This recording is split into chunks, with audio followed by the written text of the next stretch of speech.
ซึ่งในส่วนของเรียนเชิญดร.เอกขึ้นมาบนทีเอฟอยู่ที่ทับออกมาเชิญ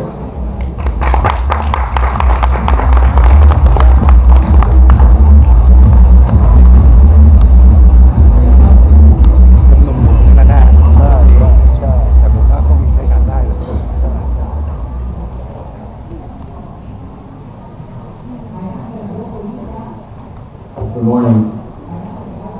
distinguished officials, guests, and other representatives. Thank you very much for the invitation and congratulations to you all for an excellent event. Today, I want to highlight U.S. energy storage deployments in the larger context of flexibility. So first, I'll cover the definition of flexibility and its history in the United States grid. Then I will look at today's flexibility requirements. After the blackout of 2003, reliability standards became law. So these standards include the electrical engineering requirements for balancing generation with load. I will review the entities responsible for complying with these requirements and the actions that they can take, including new operational methods, expanding the geographic footprint, incentivizing flexibility, and incentivizing storage through markets, which will be case study number 1, and then direct procurement of storage, which will be case study number 2. As a result, the U.S. market has seen rapid storage deployment and technology innovation. In an article that my colleague Robert Anderson and I co-authored this past March, we define flexibility as the capability of the power system to maintain balance between generation and load under uncertainty. Flexibility can be characterized along 3 dimensions: range, ramp, and duration. So first, the absolute power output capacity range in megawatts. Resources that have a larger range between their minimum and maximum megawatt output will provide the flexibility to adjust to a wider range of power system conditions. Second, the speed of the power output change, or ramp rate, in megawatts per minute. Resources that can change their output quickly or can be easily turned on or off have a higher ramp rate and are more flexible because they are able to adjust faster to changes in power system conditions. And then third, the duration of energy levels in megawatt hours. Resources that can deliver energy continuously for longer durations increase flexibility because they can provide the energy to respond to prolonged disturbances or outages. Both flexibility and energy storage have a historic context. The growth of pump storage in the U.S., so that's hydropower with 2 reservoirs, was highly correlated with the development of nuclear power plants. We needed these flexibility resources to provide the essential reliability services that maintain power system balance. And they complemented the high inertia nuclear power plants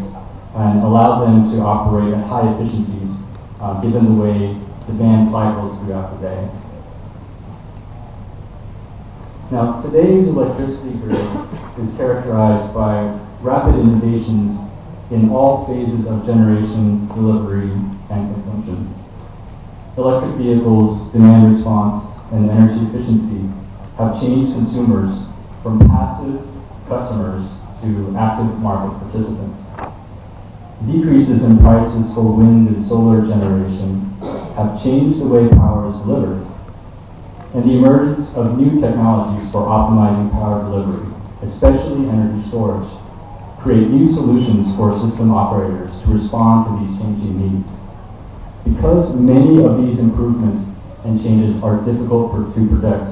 markets that incentivize beneficial, flexible behavior have the advantage of allowing the most innovative, cost-effective solutions to emerge. So I'd like to talk about the context of renewable energy in the U.S. Renewable energy production in the U.S. has increased over time with new records set frequently. So going from east to west, PJM is the largest U.S. regional operator with 160 gigawatts of peak load, and it's seen as much as 9% of generation come from wind. But it's not trivial, but PJM does not have significant renewables yet. The second largest RTO in the Midwest, MISO, is located in the windy area and has seen up to 25% wind. Now, as we move further west, we'll see even more renewable resources. Just last November, the Electric Reliability Council of Texas, or ERCOT, reached 45% peak wind. In the central U.S., the Southwest Power Pool was the first U.S. region to experience over 50% power from wind several weeks ago in May. And in California, the California Independent System Operator set records also a couple months ago in May, 72% renewables, although in this case it includes solar, wind, and hydro, along with 42% of the energy for the entire day coming from renewables. So as renewable prices decrease, I expect their penetration to grow, and these records will continue to be exceeded again. Now I would like to talk about the legal framework for U.S. grid operations. After the 2003 blackouts, which affected almost 50 million people in several U.S. states and Canadian provinces, a new law led to the creation of mandatory reliability standards enforced by the North American Electric Reliability Corporation, or NERC. There are over 100 standards, over 13 categories, covering topics such as facility ratings or cybersecurity. The balancing standards, or BAL standards, form the basis for why storage is needed. The financial penalty for violations can be as high as $1 million per violation per day, and a balancing authority maintains load generation balance within an electrical region, and that is the entity who is responsible and potentially liable if those standards are not met. So a couple examples of the electrical engineering standards now encoded into law in the U.S. The BAL standards, BAL 001, requires ongoing balance between load and generation. So when the frequency is under 60 hertz, you cannot have a generation shortage, and if it's over 60 hertz, you cannot have a generation excess. BAL 002 on the right-hand side states that after a disturbance, the system must be restored to a secure state within a matter of seconds or minutes, depending on the severity of the outage. And this, the graph shows a diagram of how the energy shortage must be corrected. BAL 003 describes the required response to correct frequency deviations in the first few seconds after a disturbance. And then in addition to these NERC reliability standards, which apply to the balancing authority, the Federal Energy Regulatory Commission has also proposed that all new generators, including inverter-based PV or asynchronous wind generators, be required to provide frequency response to assist in post-disturbance balancing. And FERC is proposing that these requirements be imposed on all generators without compensation, just as a matter of good utility practice. Again, this is another response to the changes in technology and the decreasing cost for providing these services. So balancing authorities, shown here in the circles, they can comply with these standards by simply requiring them to be provided, or they can create some kind of mechanism like a market to procure these services. The map shows balancing authorities in the U.S. The major regional transmission operators, including PJM, MISO, and CAISO, in addition to operating the market, they also serve as balancing authorities. So before I get to storage, there are practices that can be used to help reduce the need for flexibility as you see more variation in both the generation side and more controllability on the demand side. Most North American power markets now integrate renewable power into their economic dispatch process, which allows renewable generators to be dispatched along with conventional power plants. The use of wind forecasting, as shown here on the right, on Bonneville, can help reduce reserve costs. And most regions now achieve wind forecast accuracy in the 90 to 95% range. U.S. organized markets must also now pay resources based on 5-minute intervals. It used to be hourly intervals, and now it's shortened to 5 minutes. The shorter intervals will create price signals that incentivize generators to move up or down based on system needs, encouraging and rewarding flexibility. And the use of 5-minute intervals also allows more of the variation to be priced into the markets and economically managed as compared to hourly schedules. Larger balancing areas can also help reduce flexibility requirements. So the random variations in both loads and variable generation resources in a larger area smooths out from aggregation and becomes fortunately a smaller share of the total system demand as the geographic area grows. So, for example, the Western Energy Imbalance Market integrates the California ISO with other Western balancing authorities. So since 2014, the EIM has grown from California to include balancing areas from 6 other states. And it will continue to grow for the next several years. Since 2014, since after the integration, this market has realized savings from reduced reserve and dispatch costs totaling over $170 million. So now, what's relevant to this event? I'd like to talk about 2 case studies on how storage has been incentivized and deployed here. So the first case study describes how changes to the market has incentivized investment in storage.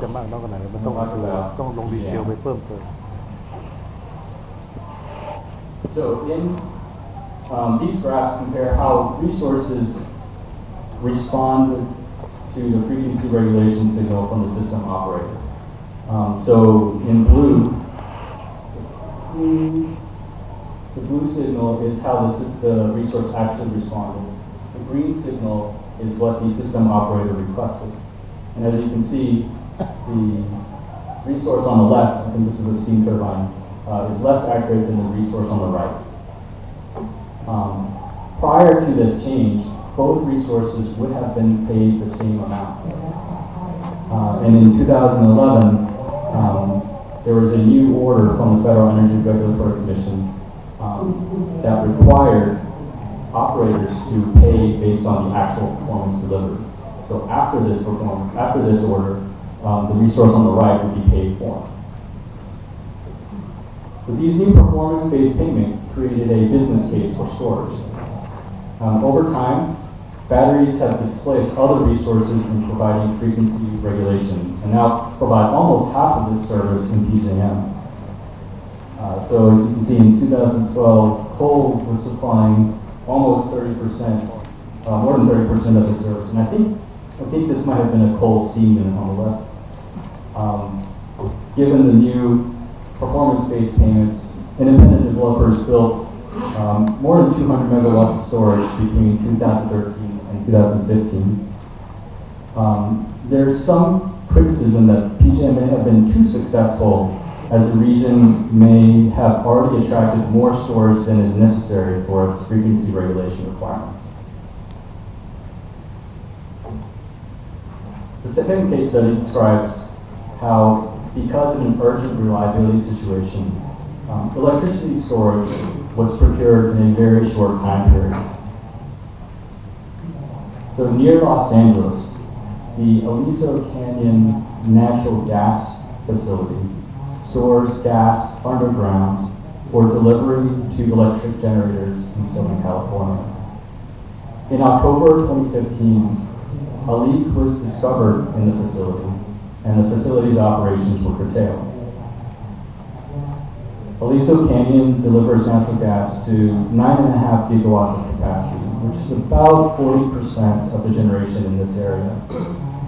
the state regulator, which is the California Public Utilities Commission, and others determined that there could be a NERC reliability issue violation in the following summer because there would be too few electricity generators that would have fuel.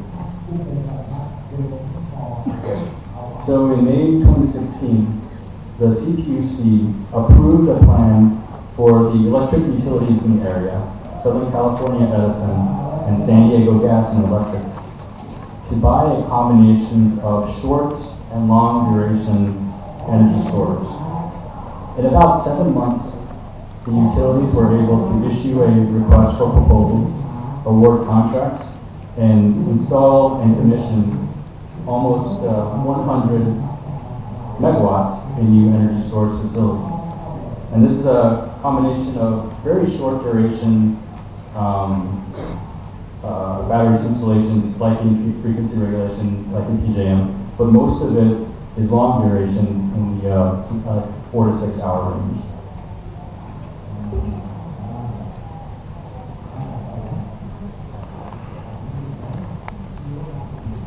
So across the U.S., the business case for storage varies based on the actions. ที่บอกเลยว่าไม่งั้นบริการบนเครื่องให้เป็นแบบหรูหราอยู่มันจะเป็นทำให้อาหารอร่อยนะเสิร์ฟได้เร็วนะพอแล้วไม่ต้องแบกเอาเชฟไปทำเองไม่แบกเดี๋ยวหกล้มเครื่องบินถ้าปั๊บล้มไปโดนผู้โดยสารก็แล้วยิ่งละเอียดมากยิ่งช้าพอช้านี่มันไม่ได้นะช้าไปแต่คนก็ต้องอยากกันนอนขนาดบินทางไกลก็อยากให้กินแป๊บเดียวเสร็จตลอดเลยก็นี่ไงหลักการลงคอร์สอย่างนี้เร็วใช่ไหมไปถึงว่าผมดูเสิร์ฟแล้วมีเวลาชั่วโมงผมไปเสิร์ฟแป๊บเดียว10 นาทีเสร็จแล้วแล้วที่เหลือเขามีเวลาในการพูดคุยหรือให้คนที่พักผ่อนอะไรอย่างเงี้ยก็คือดร.ธรารัตน์ก็มาทานข้าวกับวิทยากรที่ว่าแต่วันนี้ไม่อยู่ไปขอกราบต้อนรับไปทางที่เด็กที่ประเด็นดีๆแล้วก็ผู้บริหารท่านผู้บริหารสวช.แล้วก็คณะที่ปรึกษาทุกท่านนะครับทั้งวิทยากรจากต่างประเทศนะครับวันนี้ผมได้รับเกียรติให้เป็นวิทยากรดำเนินรายการในการสัมมนาความพร้อมของประเทศไทยกับการประยุกต์ใช้เทคโนโลยีระบบกักเก็บพลังงานนะครับซึ่งถ้าท่านดูในกระเป๋าที่แจกจากการสัมมนาจะเห็นว่าจะมีการสัมมนาแน่นมากนะครับในเนื้อหาคือตอนเช้าจะเป็นในส่วนของทางด้านผู้เชี่ยวชาญจากทางอเมริกาและสิงคโปร์มาให้ข้อมูลแล้วตามด้วยทางด้านในส่วนของทางอเมริกานะครับแล้วตอนบ่ายเนี่ยก็จะมีในส่วนของการถามตอบในส่วนของเช่นกันนะครับก็เพื่อไม่ให้เป็นการเสียเวลาครับผมขอเรียนเชิญคุณเอ็มออนคิดขมวดนะครับรองผู้อำนวยการสำนักงานวิทยาพลังงานขึ้นกล่าวต้อนรับผู้เกียรติและกล่าวถึงระบบการจัดการในครั้งนี้ครับขอเรียนเชิญครับ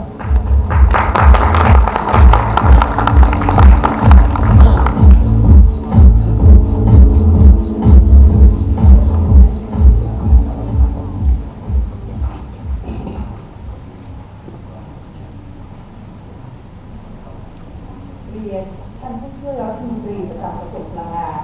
พลเอกสุรศักดิ์ศรีศักดิ์และแขกผู้มีเกียรติทุกท่านดิฉันในนามของคณะผู้จัดการสัมมนา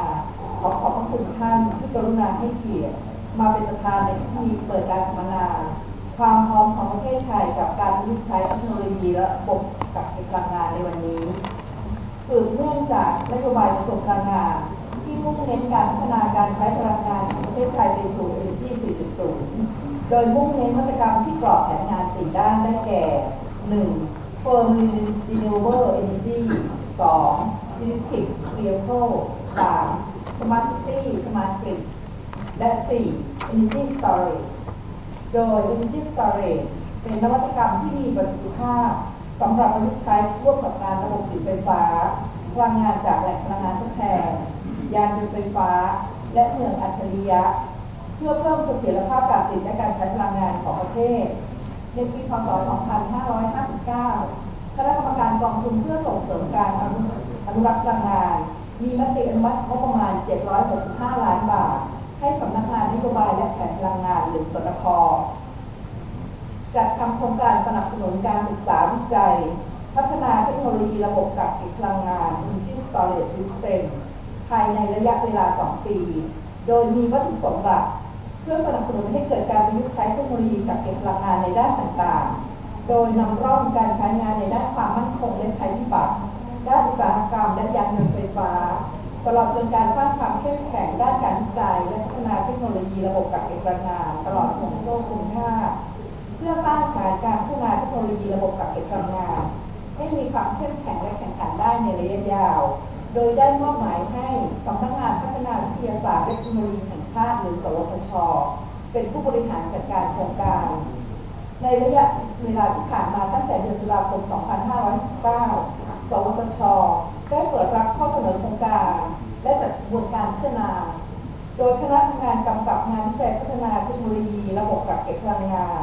ได้อนุมัติการสนับสนุนโครงการจำนวน 32 โครงการงบประมาณ 301,897,000 บาทนะคะเป็นงบประมาณจากกองทุน 295,634,000 บาทและงบประมาณสนับสนุนจากภาคเอกชน 6,263,000 บาท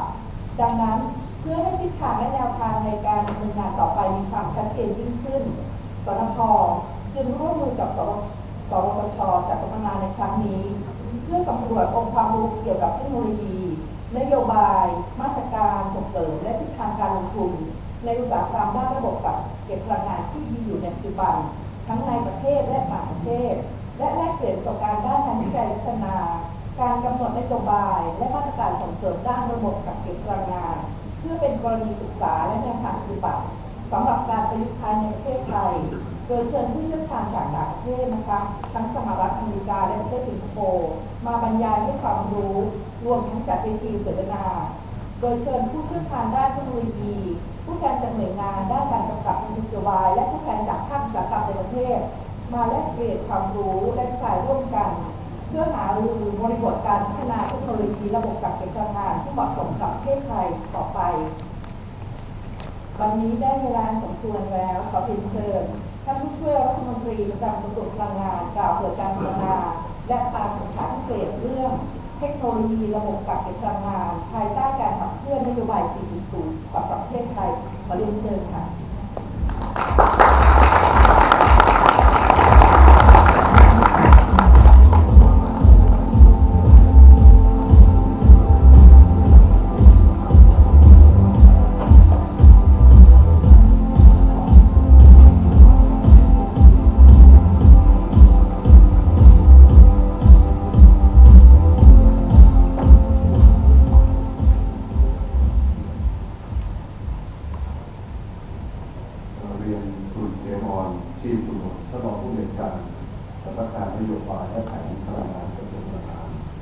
ท่านวิทยากรที่มาจากต่างประเทศนะครับแล้วก็ผู้ที่เข้าร่วมสัมมนาตลอดจนท่านสื่อมวลชนที่รักทุกท่านครับผมรู้สึกเป็นเกียรติอย่างยิ่งที่ได้มีโอกาสมาเป็นประธานในพิธีการเปิดสัมมนาในหัวข้อความพร้อมของประเทศไทยกับการประยุกต์ใช้เทคโนโลยีระบบกักเก็บพลังงานในวันนี้ครับท่านผู้เกียรติครับรัฐบาลได้มีนโยบายไทยแลนด์ 4.0 ซึ่งเป็นวิสัยทัศน์เชิงนโยบายเป็นโมเดลทางธุรกิจที่เปลี่ยนเศรษฐกิจแบบดั้งเดิมไปสู่เศรษฐกิจที่ขับเคลื่อนด้วยนวัตกรรมกระทรวงพลังงานก็เช่นกันได้เตรียมความพร้อมในการขับเคลื่อนนโยบาย Energy 4.0 ที่สอดคล้องกับนโยบายไทยแลนด์ 4.0 โดยได้กำหนดยุทธศาสตร์ที่มีแผนบูรณาการ5 แผนงานหลักเช่นกันนะครับคือแผนพัฒนากำลังผลิตไฟฟ้าของประเทศไทยหรือแผน PDP 2. แผนอนุรักษ์พลังงานหรือแผน EGP 3. แผนพัฒนาพลังงานทดแทนและพลังงานทางเลือกหรือแผน AEDP 4. แผนบริหารจัดการธรรมชาติหรือ Gas Plan และ 5. แผนบริหารจัดการน้ำมันเชื้อเพลิงหรือ Oil Plan ซึ่งทั้ง5 แผนเนี่ยเป็นแผนที่มีความสำคัญอย่างยิ่งของกระทรวงพลังงานเป็นนโยบายที่กระทรวงพลังงานได้กำหนดขึ้นนะครับเพื่อมากำหนดทิศทางในการพัฒนาในด้านพลังงานให้กับประเทศไทยเป็นเวลา 20 ปีจากปัจจุบันจนถึงปี 2579 นะครับโดยมี วัตถุประสงค์ของแต่ละแผนคร่าวๆแบบนี้นะครับสำหรับแผนพัฒนากำลังผลิตไฟฟ้าของประเทศไทยเนี่ยในแผน PDP 2015จะเป็นแผนที่ใช้ในการที่จะเตรียมการในการพัฒนาเตรียมกำลังเตรียมความสามารถในการที่จะพัฒนาเพื่อจะผลิตไฟฟ้าให้ได้ภายในปี 2579 นะครับทุกปีความเจริญเติบโตและเศรษฐกิจเจริญเติบโตขึ้นเราคาดการณ์ไว้ว่าในปี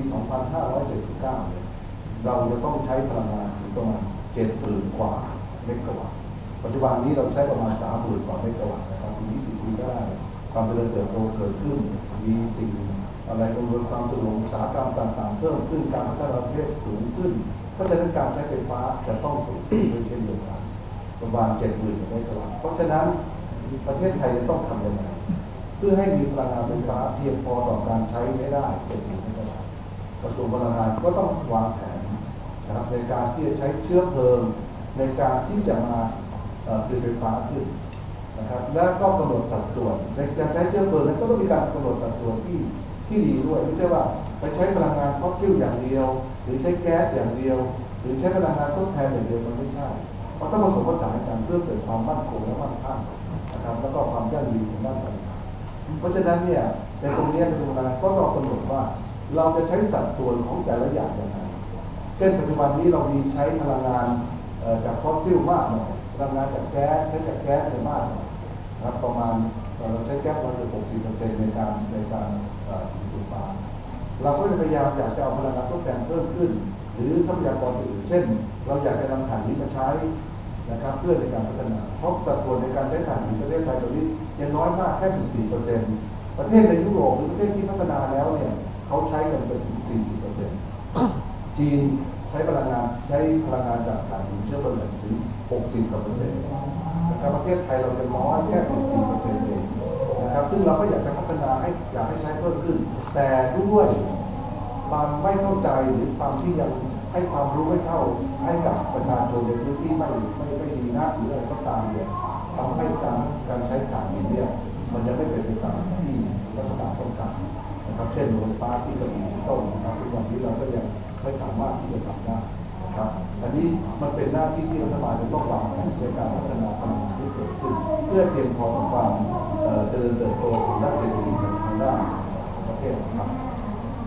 แผนที่2คือแผนอนุรักษ์พลังงานแผนอนุรักษ์พลังงานเนี่ยก็คือเราทำยังไงตอนนี้โลกเนี่ยให้ความสนใจเกี่ยวกับเรื่องสิ่งแวดล้อมให้ความสนใจเกี่ยวกับการรักษามลภาวะนะครับลดคาร์บอนไดออกไซด์ในภาวะโลกร้อนอันนี้เป็นประเด็นหลักโดยเฉพาะท่านพลเอกประยุทธ์จันทร์โอชาได้ไปร่วมลงนามในโครงการของ21ที่ปารีสเมื่อปี 58 นะครับแล้วก็ได้กำหนดว่าประเทศไทยนั้นจะพยายามลดคาร์บอนไดออกไซด์ลงไปให้ได้ประมาณ 20% นะครับ 20% เพราะฉะนั้นตรงนี้เราก็ต้องมาดูว่าเราจะทำยังไงเพื่อจะให้ใช้พลังงานให้มันน้อยลงอนุรักษ์ก็คือใช้ให้มันน้อยลงโดยเฉพาะฟอสซิลให้น้อยลงเพื่อให้ลดภาวะของโลกร้อนนะครับแล้วก็เพื่อต้องการที่จะให้ใช้น้อยลงแล้วก็เพื่อให้มันมีปริมาณของการใช้พลังงานทดแทนเพิ่มขึ้นนะครับประเทศไทยเองโดยกระทรวงพลังงานก็ได้กำหนดนโยบายขึ้นมาเรียกว่ากำหนดนโยบายปิดปรับลดแล้วก็เปลี่ยนนะครับอันนี้ก็คือปิดคืออะไร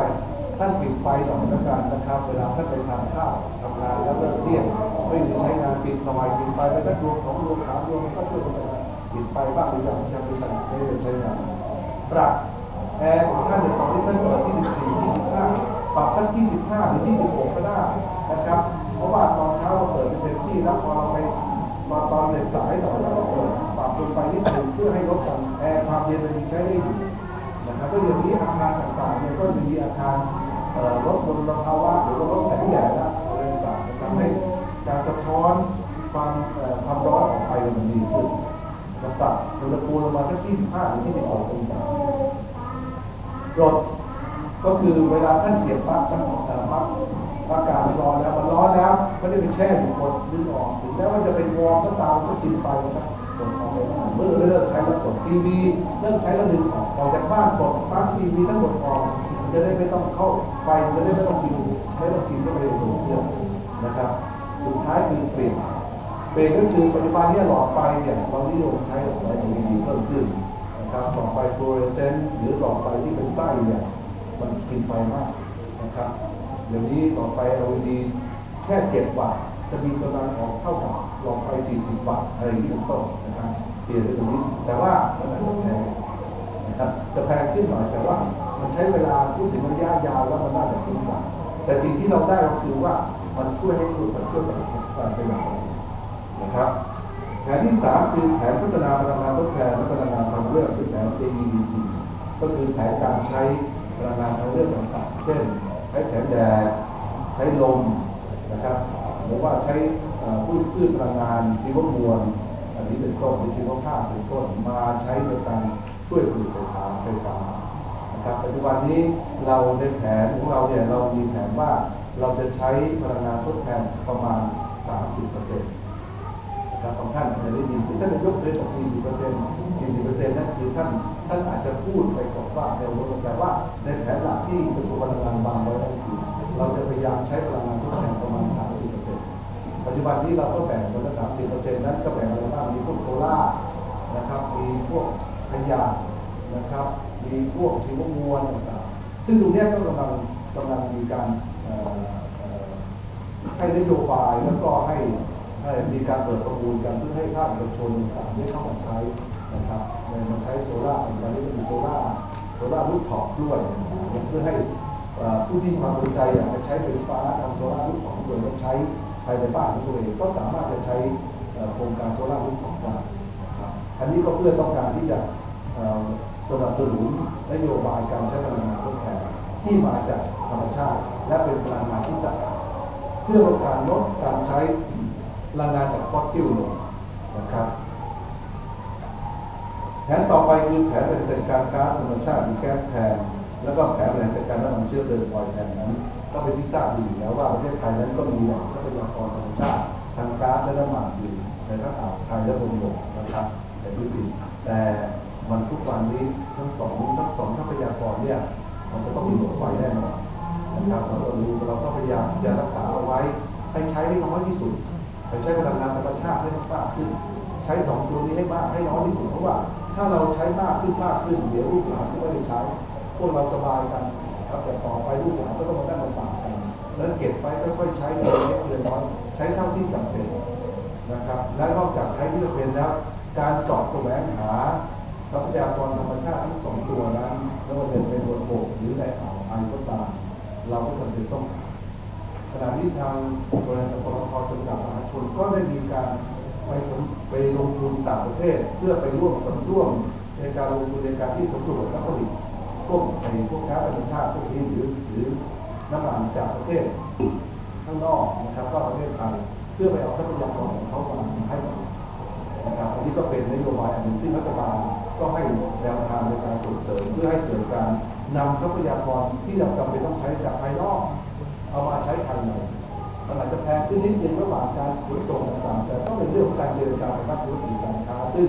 ก็ต้องปล่อยให้เขาเจรจาแต่ที่สุดแล้วก็คือผลประโยชน์ต้องเกิดที่ประเทศชาติกระทรวงพลังงานโดยท่านพลเอกอนุพร เป็นนายกเนี่ยได้ให้นโยบายไว้ชัดเจนเลยว่าในเรื่องของพลังงานแล้วจะทำในลักษณะให้ประชาชนใช้พลังงานหรือใช้ไฟฟ้าในราคาที่เป็นธรรมนะครับทั้งผู้ taken by the utility,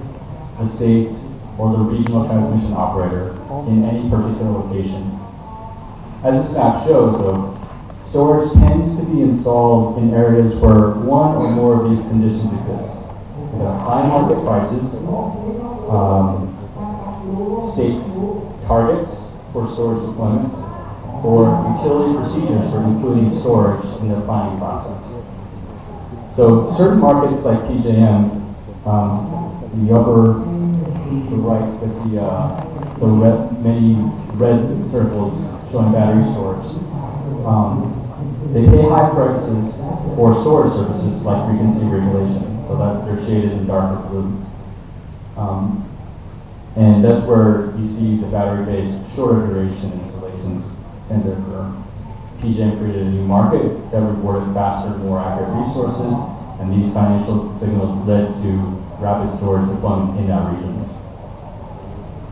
The states that have mandates or incentives for storage are shown with yellow outlines. That includes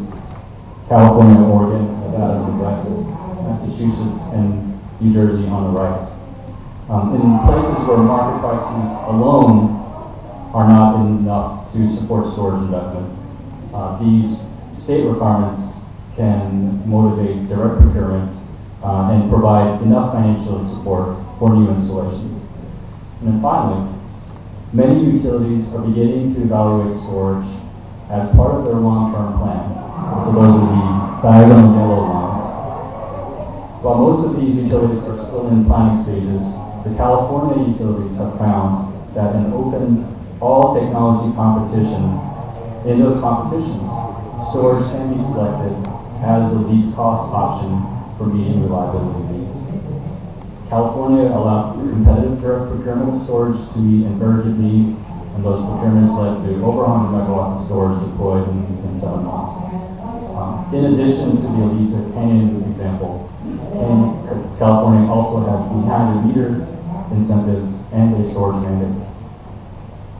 Hawaii, California, and the states in the PJM region have seen the most storage investment. As reforms spread to other regions, storage will more likely be used as an economically beneficial solution to fulfill reliability needs. So, to conclude, this presentation has reviewed cases where reforms resulted in significant new energy storage. The energy storage market in the U.S. has been driven by clear, enforceable electrical engineering standards. And individual system operators have taken a variety of approaches to obtaining resources that meet these requirements. These competitive and market-based methods have led to innovation in flexibility practices and storage technologies. These innovations reduce prices and create new financially attractive solutions, which feeds a virtuous cycle of technology adoption, cost reductions, and thank you very much, and I can take questions. Thank you. ถ้าผู้ใหญ่ใครมีคำถามยังไงยกมือครับเดี๋ยวเราจะเอาไมค์ให้ถามแล้วก็กรุณาแนะนำตัวเองแล้วก็หน่วยงานให้มาด้วยครับจะทำภาษาไทยก็ได้ภาษาอังกฤษก็ได้ครับถ้าภาษาไทยเดี๋ยวจะมีท่านผู้ใหญ่ท่านไหนครับ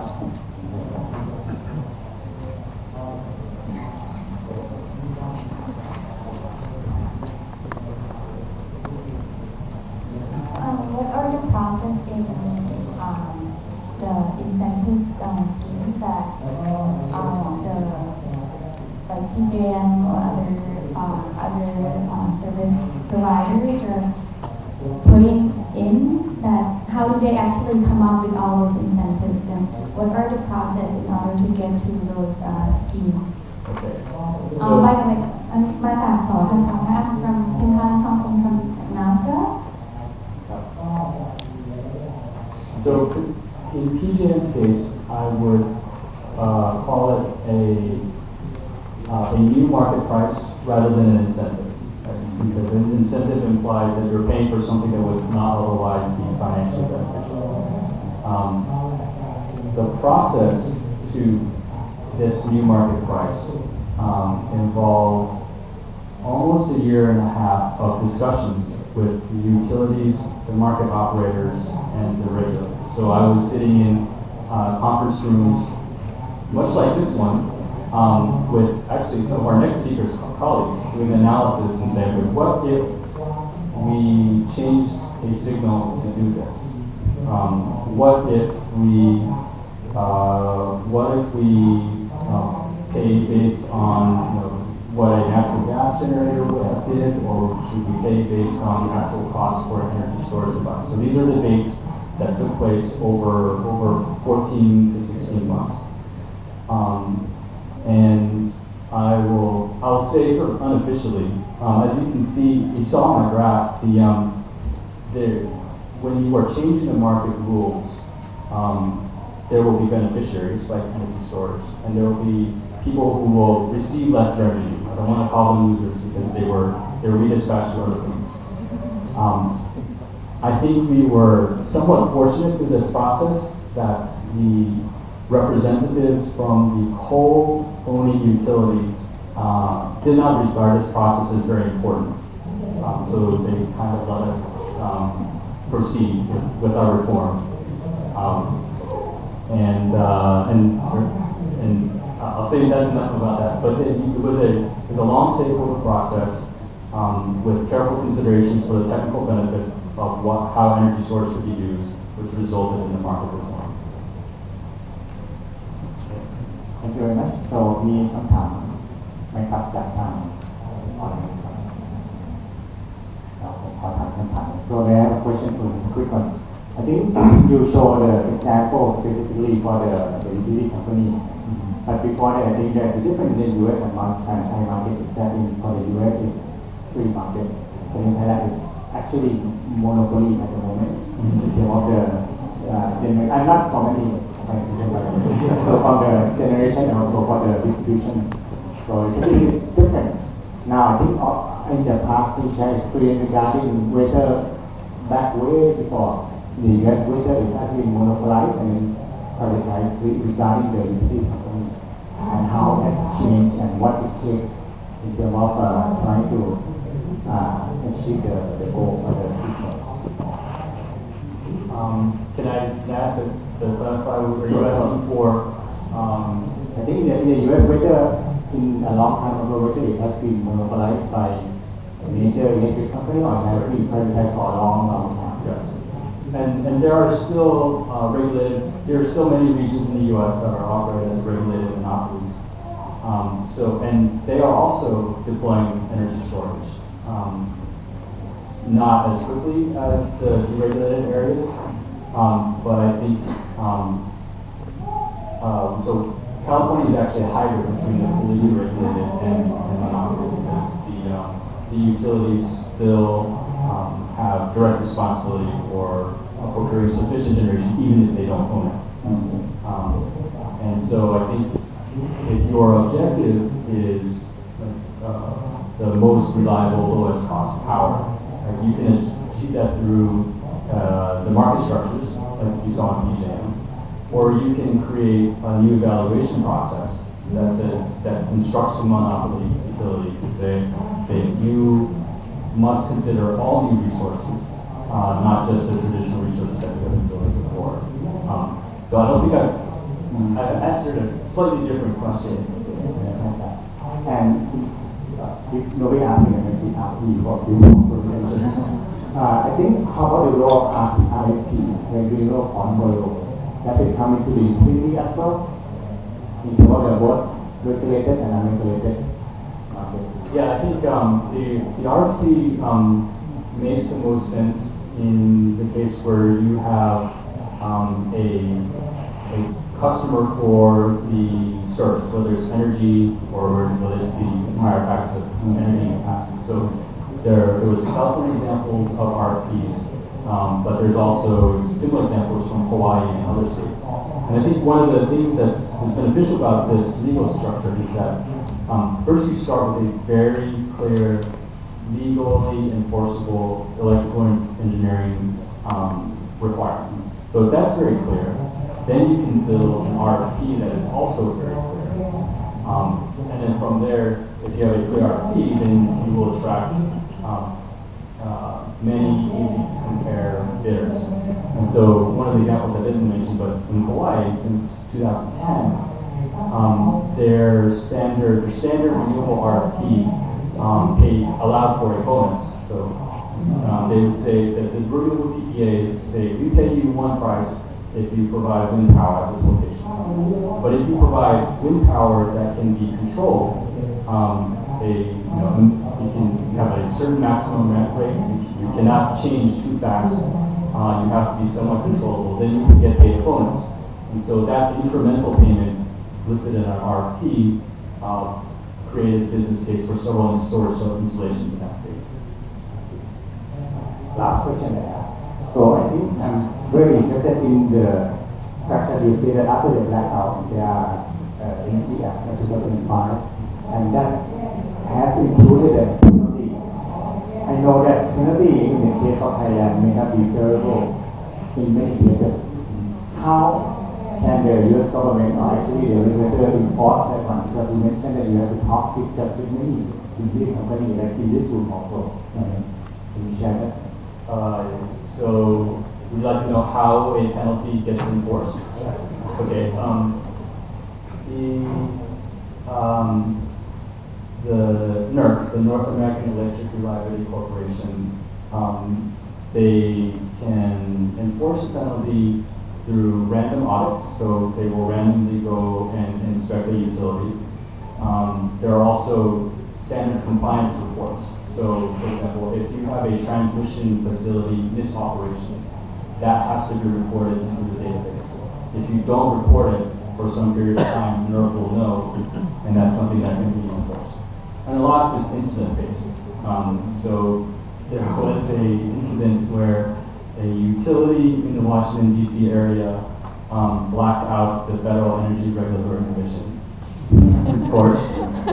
that incident was investigated. And so in all these cases, there's an incident report or some kind of audit report, and then the adjudicators decide how severe the penalty was, how long it lasted, and then they impose a fine. And there's a process to appeal as well. I think maybe we get no further question there. Let me thank the speaker very much for this powerful information. ครับก็ขออนุญาตเรียนเชิญในส่วนของ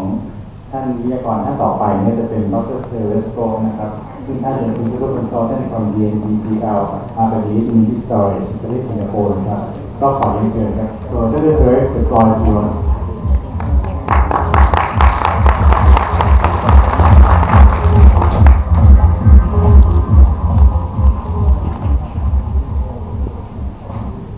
Very good morning to General Sriza, distinguished guests, ladies and gentlemen. Thank you very much for inviting me to this particular conference. Mr. Wadika. This morning for my talk will be on energy storage, current and future trends. There will be some overlap. Thank you to my previous keynote speaker, Mr. Eric Sia. We have a lot in common because I'm from DNPGL and we have some common projects in fact across the globe together with DOE as well. So for some of the projects I will also highlight.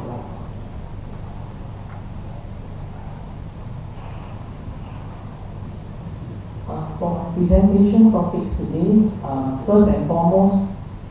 I will talk about storage, whether storage is relevant, and some of the relevancy actually comes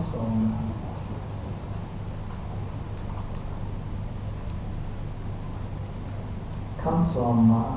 climate change, especially in the context of US or in some parts of Europe, aging grids, so these will be places where energy storage can be used. And also because right now you have a lot of renewable energy coming on in various places, and you have to cope with power fluctuations, especially in the context of solar or wind, when the sun is not shining or when the wind stops blowing. Distributed energy resources, the architecture from centralized to distributed energy resource. This is something that you may want to take a look as well. I will also cover a little bit, pardon me if I make a mistake, on Thailand's Smart Grid Master Plan. Then I will also go through some background on storage applications, also highlighting some kind of maturity of energy storage technology, so that for the governmental agencies, when you look at the new technologies of energy storage, you would also make a very good calculated decision on whether this technology is ready, for deployment, especially commercial deployment. PV and battery costs, as our General Srisat has mentioned, as the battery price goes down, are we ready to deploy batteries? So the techno-economics, I will not go into the numbers because that will be part of our studies, but I will just give you a glance of a glimpse of the pricing that's taking place. Also, emerging dynamics that will sort of conclude some key points at Magnificent 7 that hopefully we can take away after the conference. And also the kind of energy storage services we have from BNPGL.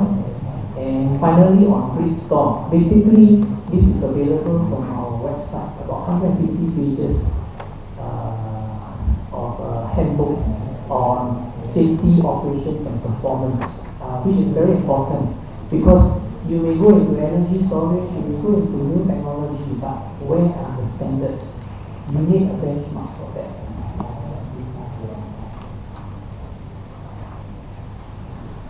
So this is the first slide on climate change. In my previous talks in other conferences, we were also talking about resiliency. You may deploy energy storage, but will it help in the resilience? ถ้าผู้ใช้เนี่ยควรจะใช้แล้วก็ขายแล้วก็ซื้อพลังงานที่เป็นธรรมและก็มีความชัดเจนทางถูกต้องนโยบายต่างๆที่เกิดขึ้นตอนนี้มีโปรเซสที่ต่างเช่นการเปิดLPG เสรีนะครับเปิดให้มีการนำเข้ามาเพื่อเกิดการแข่งขันกันนะครับมีการนโยบายเสรีต่างๆเริ่มมีมากขึ้นการสร้างถังเก็บ LPG ถังเก็บLPG หรื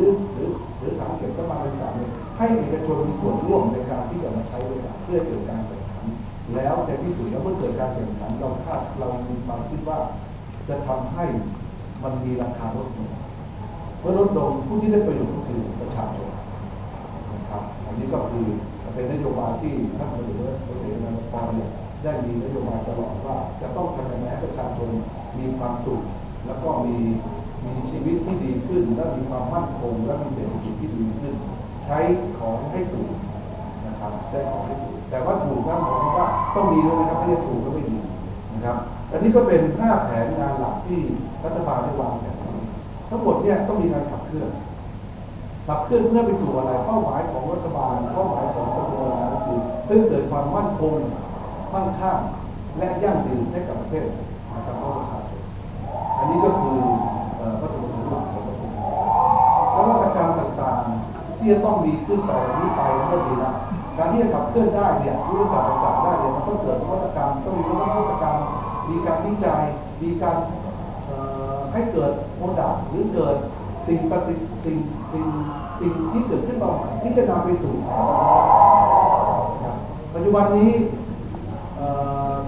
ในเรื่องของไฟฟ้านะครับปัจจุบันเนี่ยโดยเฉพาะประเทศไทยให้การตื่นตัวในเรื่องของการใช้รถไฟฟ้ามากเราตื่นตัวกันมากเลยอยากจะใช้รถไฟฟ้ากันนะแต่เราก็รู้ว่ารถไฟฟ้าที่เราใช้เนี่ยมันมีสิ่งที่สำคัญที่สำคัญก็คือตัวแบตเตอรี่นะครับคนบางท่านอาจจะทราบเพราะว่ารถไฟฟ้าคันหนึ่งเนี่ยบางที2 ล้าน 3 ล้าน 10 ล้านครึ่งหนึ่งของราคารถก็คือราคาแบตเตอรี่เนี่ยแพงมากเพราะฉะนั้นทำยังไงที่ให้แบตเตอรี่มันถูกแบตเตอรี่ก็คือสิ่งที่เราจะต้องพูดกันเลยเป็นที่ถูกต้องเลยตกลงตอนนี้ในประเทศในยุโรปเองหรือในประเทศเอเชียเราเองไม่ว่าจะเป็นญี่ปุ่นหรือเกาหลีก็มีการพัฒนาในเรื่องแบตเตอรี่พอสมควรแต่ราคายังสูงกว่าสิ่งที่ราคาสูงก็คือตัวแบตเตอรี่นะครับมันมีตัวหลายตัวครับมีการวิจัยกันมีหลายอย่างไม่ว่าจะเป็นหลายอย่างขึ้นมาแต่สุดท้ายแล้วมันก็อยู่ในตัวลิเธียมนะครับลิเธียมก็เป็นแบตเตอรี่ที่นำมาใช้ในการทำสตอเรจนะครับซึ่งจะมีราคาที่แพงนะครับประกอบกับวอลุ่มในการที่จะนำไปใช้เนี่ยมันยังไม่มากเพียงพอในเชิงธุรกิจก็เลยทำให้ราคาสูงประเทศไทยเองก็เริ่มคิดตลาดแบบนี้โดยเฉพาะเรื่องรถไฟฟ้าส่วนหนึ่งแล้วก็เรื่องเกี่ยวกับไฟฟ้าปัจจุบันนี้เรามีความคิดว่า สตอเรจนั้นไม่ใช่มานำมาเพื่อที่จะใช้ในเรื่องของรถอย่างเดียวนะครับไม่ใช่ในเรื่องของ EV เราจะนำไปใช้ในเรื่องการไฟฟ้าด้วยนะครับทุกวันนี้การไฟฟ้าฝ่ายผลิตก็ได้มีโครงการนำร่องนะครับในการที่จะนำสตอเรจขนาดใหญ่มาใช้กับสถานีไฟฟ้าซึ่งเป็นเรื่องสำคัญเพราะว่าไฟฟ้าบางครั้งเนี่ยมันไม่เสถียรมันอาจจะมีอุปสรรคมีปัญหาต่างๆที่ไม่เกิดขึ้นหรือเกิดในการขึ้นเราจะต้องมีแบตเตอรี่ตัวใหญ่ๆขึ้นเพื่อที่จะนำมาเก็บไฟฟ้าที่ผลิตได้เพื่อนำไปใช้ในช่วงต่างๆนะครับอันนี้คือความจำเป็นถ้าเราสามารถผลิตตัวนี้ได้แล้วมีตัวนี้เข้ามาได้มันจะทำให้ประสิทธิภาพในการจ่ายไฟดีขึ้น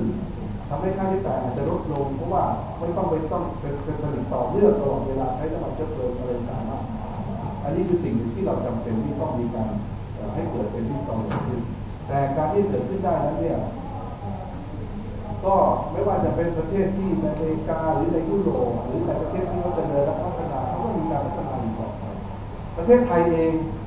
ก็มีความคิดอยู่นะครับตามที่ท่านรองผู้ในวยการของนโยบายเรียนได้พูดแล้วว่าเราได้มีนโยบายงบประมาณแก้ก้อนท่านรัฐมนตรีว่าการกระทรวงแรงงานได้มีนโยบายงบประมาณขึ้นมาก้อนเพื่อให้เราลองวิจัยกันดูซิว่าเราจะทำแบตเตอรี่แบบไทยๆเราได้ไหมแบบเกาหลีแบบไทยๆเราได้ไหมทางลองดูก็เปิดโครงการขึ้นไปเชิญผู้รู้ต่างๆจากมหาวิทยาลัยต่างๆเนี่ยดำเนินการในการเสนอโครงการมีผู้เสนอโครงการเนี่ยประมาณร้อยกว่าโครงการแล้วนะฮะคืออะไรครับร้อยกว่าโครงการใช่ไหมที่เสนอมาร้อยกว่าโครงการเป็นเสร็จแล้วเหลือแค่32โครงการก็จำนวนลงมาแล้วโครงการนั้นก็ไม่ใช่มุ่งเน้นเป็นสตอเรจเป็นที่สตอเรจเป็นตัวเดียวแต่เป็นโครงการในการที่เป็นเนี่ยมันก็ทำให้เราประเมินได้ว่าเรายังไม่มุ่งสู่ในการจะทำตัวส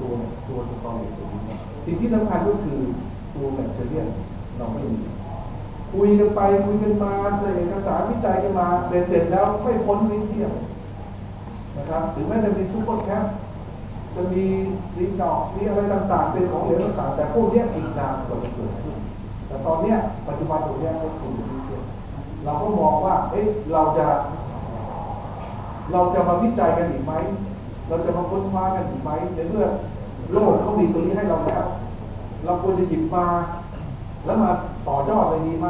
หรือจะวิจัยต่อไปอีกนะก็คืออย่างที่ว่าเนี่ยมันมีเงินเหลือส่วนนึงเราจะคิดกันว่าในเฟสที่2เนี่ยเราจะทำยังไงกันดีจากเงินวิจัยที่ท่านรัฐมนตรีว่าการกระทรวงแรงงานเนี่ยที่ท่านอยู่ก่อนได้ชี้แจงนะก็เลยมามองว่าเราจะทำยังไงก็เป็นที่มาของวันนี้เราอยากให้พวกท่าน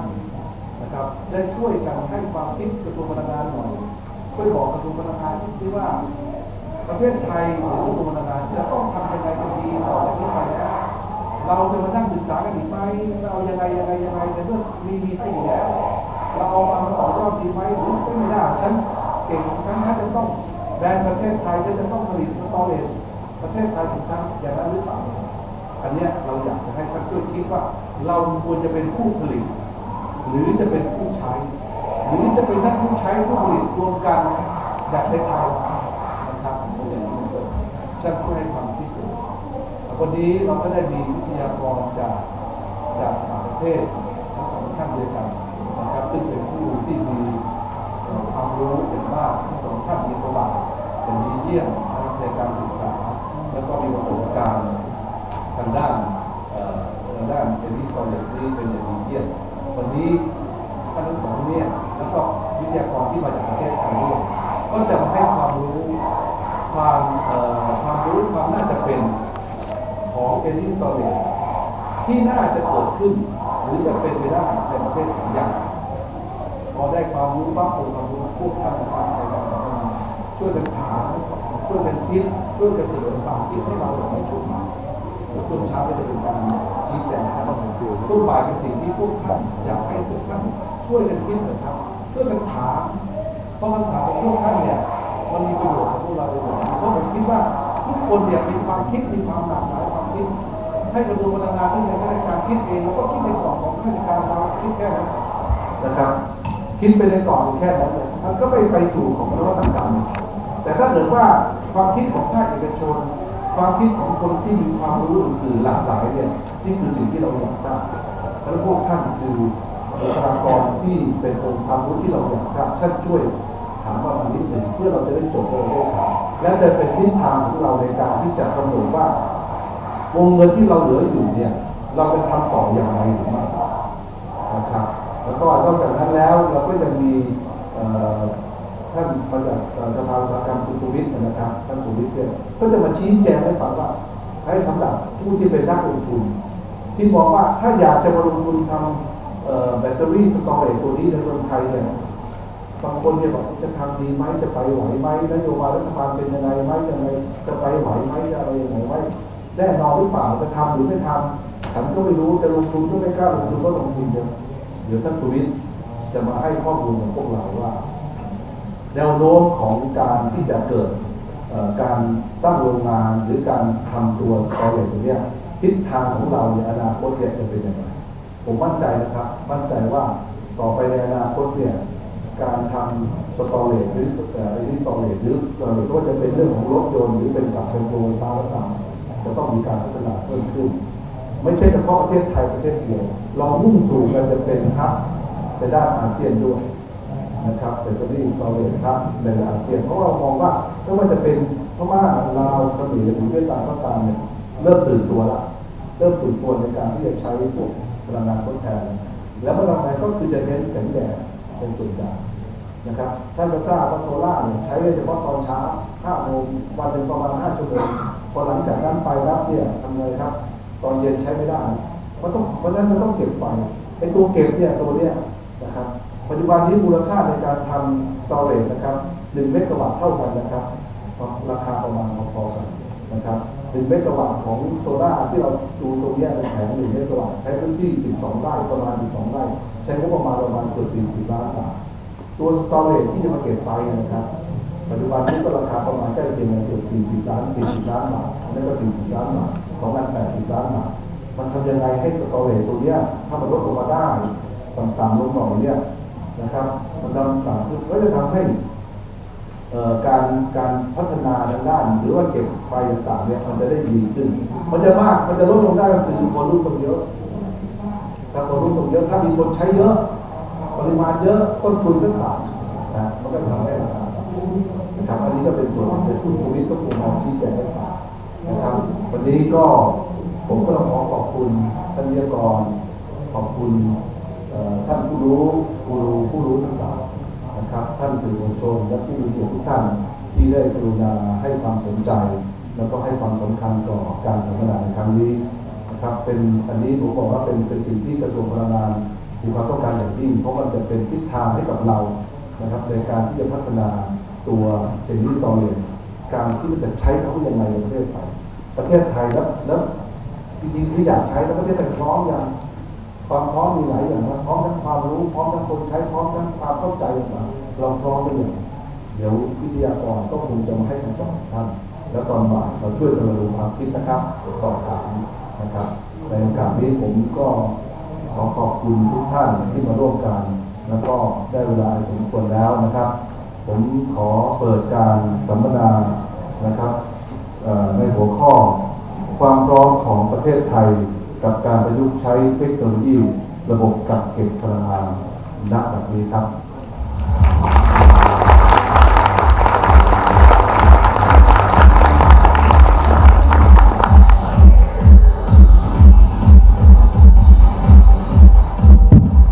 ขอกราบขอบคุณท่านผู้บริหารบริษัทศรีสักนะครับที่มาเปิด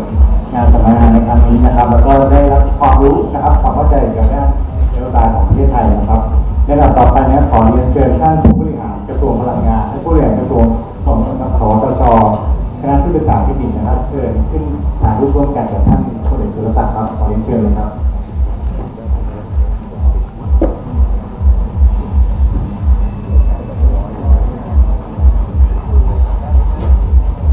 ในการที่จะถ่ายรูป2 รอบนะครับรอบแรกจะเป็นในส่วนของทางด้านท่านผู้บริหารของประเทศไทยนะครับแล้วก็ในรอบที่2จะเชิญทางด้าน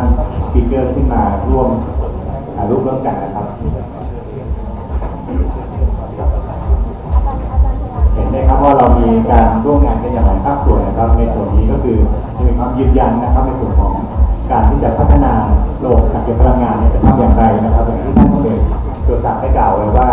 จะทำยังไงให้มันเปิดนะฮะจะทำยังไงให้มันถูกลงและทำยังไงให้มันตอบสนองนโยบายที่สูงนะครับพร้อมนะครับขออนุญาตมองกล้องนะครับขออนุญาตครับ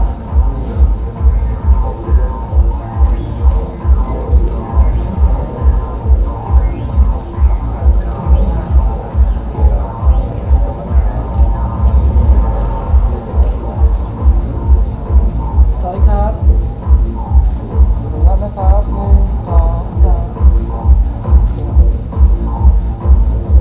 ครับในลำดับขอเรียนเชิญท่านอยู่บนเวทีก่อนนะครับขอเรียนเชิญในส่วนของท่านสปีกเกอร์ต่างๆมาเรียนในไว้เอลเตอร์เซอร์แก่นดรเชเวสเอาออนเดอะสเตจพีซแล้วก็เชิญดรกินพานะครับนั่นขึ้นมาครับเชิญเลยครับดรกินพาเชิญเลยครับเป็นช้าๆนะครับ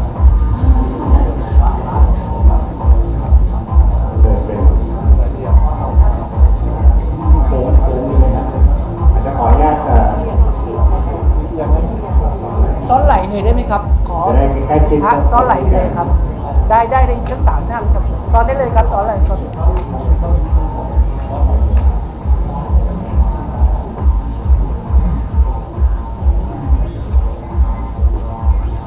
อนุญาตมองกล้องนะครับพร้อมครับ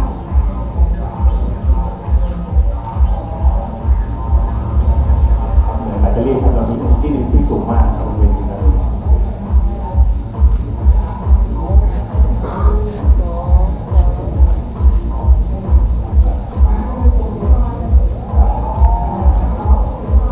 ซึ่งหลังจากนี้เนี่ยเราจะมีการพักรับประทานว่างนะครับแล้วก็กลับมาในส่วนของตัวที่จะเป็นkeynote speaker นะซึ่งเราได้ความวิเคราะห์มาจากทางด้านผู้เชี่ยวชาญขอบคุณครับท่านทุกท่านครับครับนะฮะในลำดับต่อไปเนี่ยเราจะมีการพักรับประทานอาหารว่างนะครับที่จะอยู่ทางหน้าของห้องประชุมนะครับแล้วก็ในช่วงนี้เนี่ยทางสรชและสนพเนี่ยได้จัดในส่วนของนิทรรศการเพื่อจะให้ความรู้ทางด้านโครงการต่างๆและที่ได้รับการอนุมัติจากทางด้านกองทุนนะครับ And in our Asia Pacific area, we have floods, and you have typhoons, you have hurricanes. For example, Fukushima, it happened. And you have Typhoon Mongfong 2014, Faulilong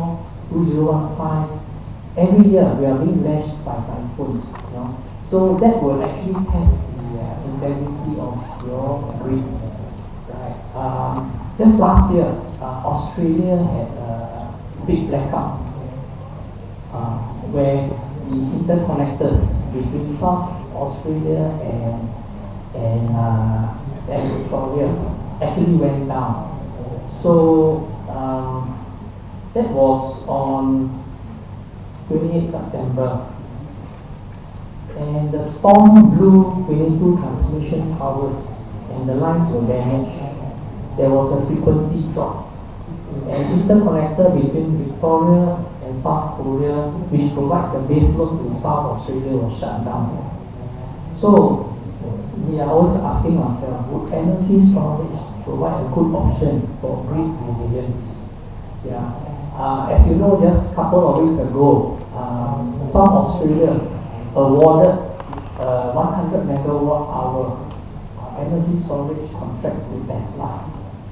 So Tesla will have to deliver 100 megawatt hour within 100 days. You know? And this particular project is to build up the grid resilience. You know, that actually came after the blackout that happened last year.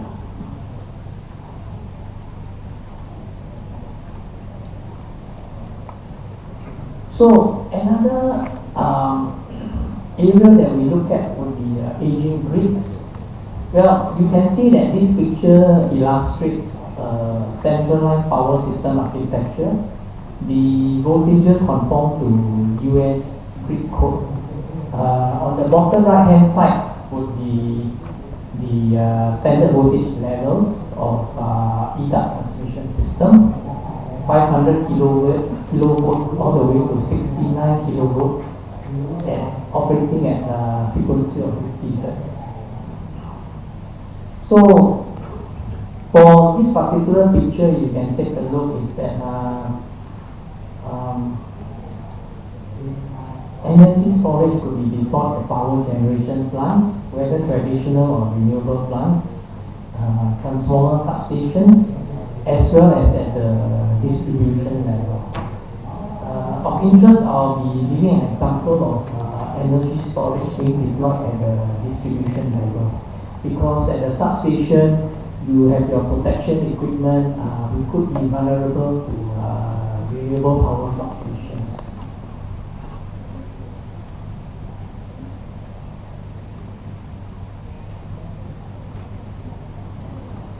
So,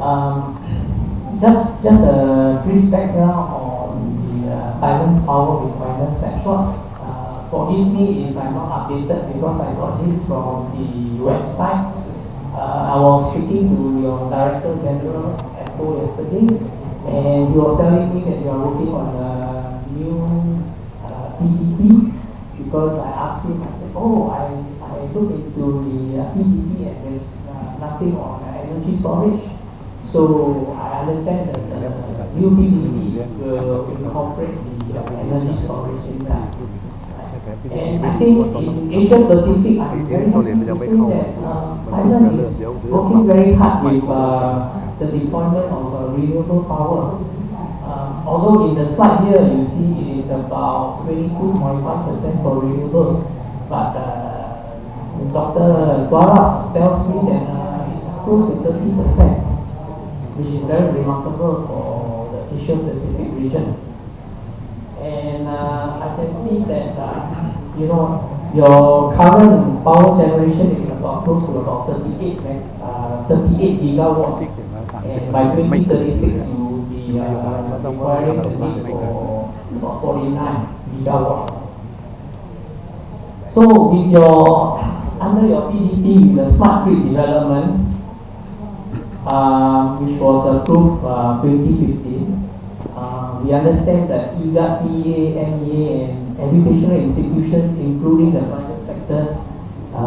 they could develop their own budget and direction in alignment with the master plan. So, from your PDP, I pull out your smart grid roadmap and the issues that you were trying to solve would be on your system reliability and the PQ. Increasing the power demand, and also doing all the way down to penetration of distributed generation. And along the way, you have your different roadmaps or master plans that General Srisak has mentioned earlier. So, based on your smart grid plan, from IGA, PA, and MEA, you have your smart grid roadmaps. Right. So there will definitely be some form of integration and conformance among all these three smart grid roadmaps that foreigners like us are trying to understand and follow and work with you. So also we are very excited. We know that Thailand is foremost and leading the way in microgrid energy storage and electric vehicles. In fact, I come from Singapore and definitely Thailand is way ahead in this particular area for deployment. Well, correct me, I'm wrong, but I'm putting out some words on energy storage, and this is something whereby I can see that you're looking into microgrid pilot projects. Energy storage factories are right now being set up, and there are policies and framework being worked out at the moment. So it's all very exciting. Well, this was something that I also pulled up, whereby there's so much interest right now in batteries. I'm focusing on lithium-ion batteries, as well as, for example, the IGA fuel cell project at Langkakong. The 200 kilowatt fuel cell plant is right now being built by hydrogenic together with PCE2, and also there's Vita Energy Company, whom I also work closely with. They are also setting up a lithium-ion factory, probably by first quarter of next year. And also Energy Absolute is trying to rival the gigafactory from Tesla. So I think you're all very poised, very much ahead in the lithium-ion factory as well as the energy storage technology game in this part of the world. Definitely very well in the forefront.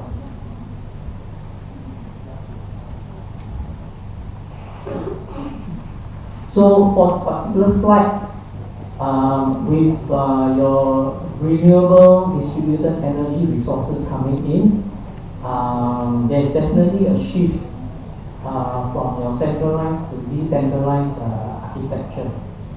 And this is important as you do a paradigm shift from centralized to distributed architecture. And it's good that you look into energy storage because this would be an asset that will help you to pinpoint grid failures as well as to compensate for power fluctuations. From a market study, it predicts that this sort of microgrid business will grow very rapidly. It helps in grid resilience, it provides islanding, and especially if you are talking about provinces, microgrid would also play a very important role. And the business will actually move from US dollars about 170 billion from 2015 to about 15 billion by 2024. Right. So besides taking care of the domestic market, I would say that Thailand is also very well poised for microgrid business beyond Thailand. Yeah. Next on my slide would be an example. This is an example, a particular project that we work with the US side, the Pacific Northwest National Lab, just to show the impact of energy storage on the substations at the distribution level.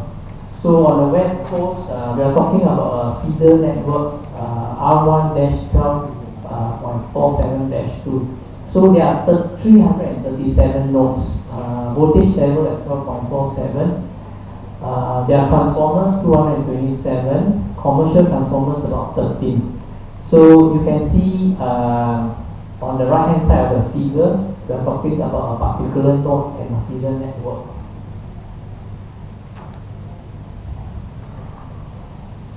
So this one is just a close-up view of a rural area where energy storage is being deployed to handle PV fluctuations. So the thing is that at the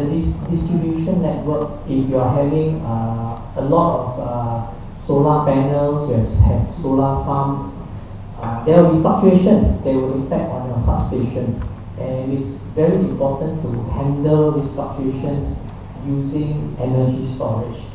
So you can see that on the right hand side of the picture, you have distributed PV, and there's a shared service or a storage device that helps to mitigate the power fluctuations. Later I'll show you how to handle these power fluctuations from the technical viewpoint. And it's very important that you mitigate the intermittency because the sun may not be shining every day, and there is a problem of RAM up and RAM down. So the localized disturbance will actually be taken care by the energy storage device. But where to place this energy storage device? This is where it comes under the ambit on the expertise of Vision. We have simulation tools to handle this, to work out the techno-economics of the sizing of the batteries, where to deploy, how to make sure that your feeder network remains stable when the renewable energy becomes electric.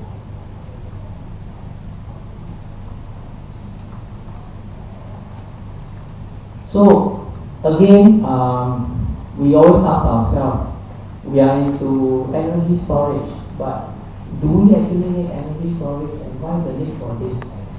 So basically here we go to the algorithm level. If you can see the first graph, basically we are using energy storage to smooth out the power fluctuations. And how to do that? I think at the heart of it is an energy management system. We talk about using storage algorithms being used to smooth the process. Right. So there are many different types of smoothing algorithms. In this case, if you can see on the left hand side, we are using a causal moving average filter, meaning that we are using historical data in maybe the past, depending on the number of data points you have to use to predict the future, so that your storage is dispatched based on this average of previous time window. And at the moment, we are doing quite a number of projects that uses such kind of algorithms, especially for India. Also, India is building very massive solar farms. And when they connect to the grid, they realize that they need to do a grid impact study as well as how to handle the solar fluctuations. So this is where DNV actually comes in. Right. On the bottom right hand corner, you can see a graph. That's to handle the PV ramping limit. And you can see that beyond 50% on the horizontal axis, it sort of tapers off. How you interpret this is that in terms of percentage of your PV capacity, how much storage should you use in terms of percentage of your PV capacity, right? So if let's say you have a 10 megawatt solar farm, right? Should you use 50% of this 10 megawatt solar farm, let's say 5 megawatt of storage to help in the ramping? You can see that beyond 50%, even if you increase your size of your storage, it doesn't help very much, you know. So the sizing of your energy storage is normally roughly between 40 and 50% in terms of your PV power capacity. Yeah. So for ramping, normally we are talking about handling a ramping of about 15 minutes. Right. So it means that when the clock covers the solar farm, we think that you won't do that for more than 15 minutes, and that will be about 99.9% of the time.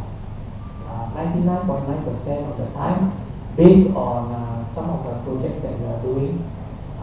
it will be not more than 15 minutes. Right.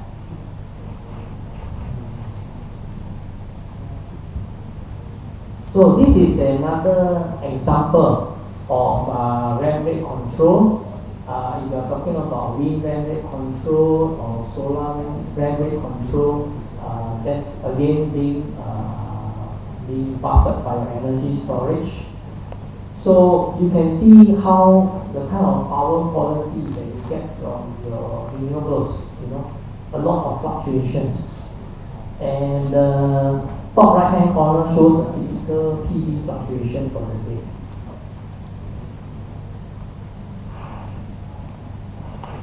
And on your top left hand graph, you can see power flow fluctuations at the residential PV. Right. So this is the kind of power quality you get. Right. And if you are using an existing switch gear or protection gear at the substation, we may have to do a relook. You know, you have to review your assets, and this has also got to tie in your energy storage, how to protect your assets. So if we do you can see on the right hand side, we do a magnification. That's the kind of fluctuations that you get. Like the red bars are actually your switchgear thresholds.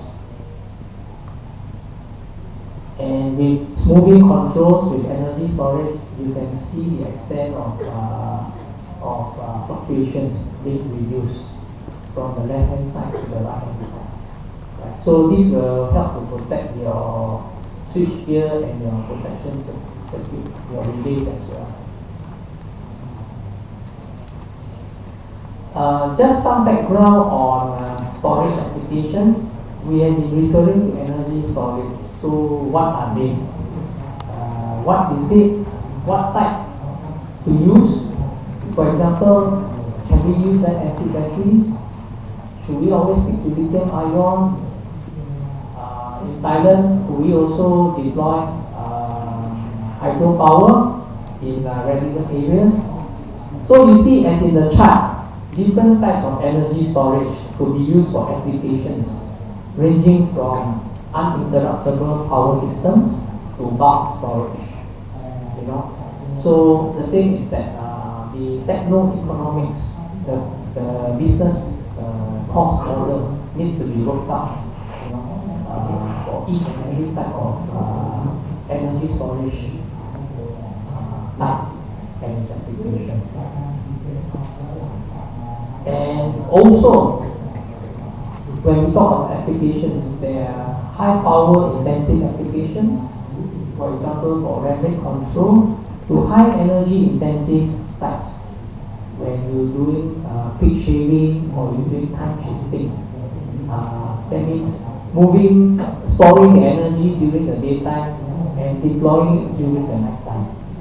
That would be time shifting. And we have to look into all this, taking all this into perspective to work out the proper business cost model for you. So, as I mentioned earlier, there are different types of storage applications. You can see that some applications, for example, like frequency regulation, you know, is very frequent use, meaning high discharging and charging rate, to even very occasional use like UPS, your uninterruptible power supply. You know, so but again, all this is linked to your dollar sign or your baht. You know, is it worth using this particular application? Is it worth using this particular chemistry?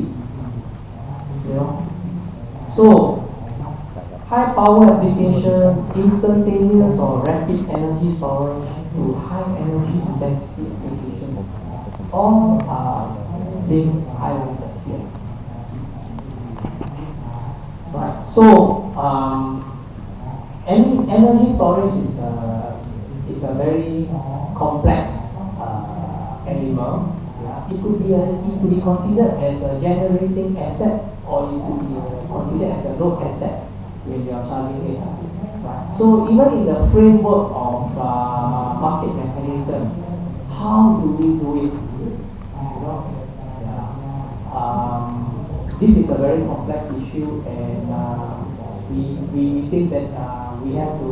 move very prudently and carefully along the way. So earlier I was talking about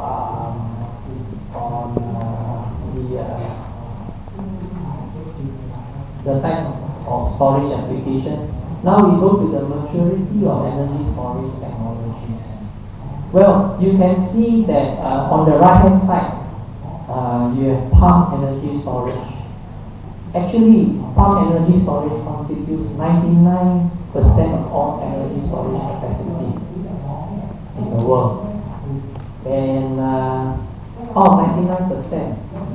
about 60% of the remaining 1% are lithium-ion batteries. In terms of technology readiness level, we would say that lithium-ion is basically in the range of 7 to 8 out of 10. So it's quite ready for commercial deployment. But having said that, I will come to the issues of standards safety operations subsequently. You can see on the left hand side, I also highlight flow batteries rapidly emerging into the demo and development phase.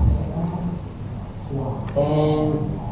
fuel cells have been around since man first sent rocket to the moon, in the 1960s. Well, fuel cell is good, but definitely it has got its own complications as well. So this particular chart is a very useful chart, especially when you think about deployment of energy storage technologies.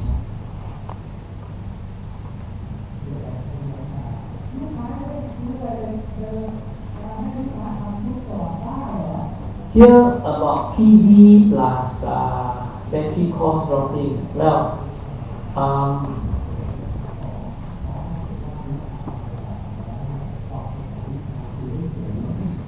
from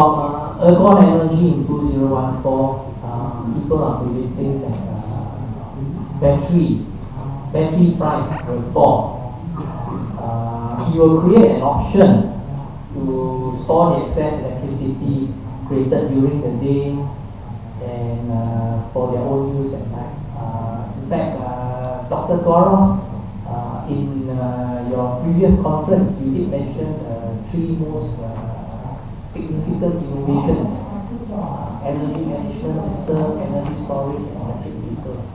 So these are the three biggest drivers that will push energy storage into the lives and impact on the lives of the people in the future. Right? So you can see that why I put PV next to batteries is that right now the China market has caused a big uproar, a very big uproar on the pricing of solar panels that used to be $2 or $3, and right now you could even get 30 US cents, per watt, less than 30 cents per watt. Just imagine within the span of the last 6-7 years, you are seeing that kind of pricing. For batteries, just about 2 years ago, we were looking at install cost, the DC portion, about $800 per kilowatt hour. Today, I was just in Shanghai last week, about 3 days ago. You could get for batteries less than $200 per kilowatt hour. And that would be for the lithium iron phosphate. Yeah. The NMC will be about $350 per kilowatt hour. So we are, from BNB, we are seeing the trend of battery price coming down, and the Chinese, they are building many lithium iron factories, and we are also securing the reserves of the rare metals. And you can see that Tesla has already started their manufacturing production, and they have secured the project with South Australia. Right. So there's a lot of competition in this area of batteries.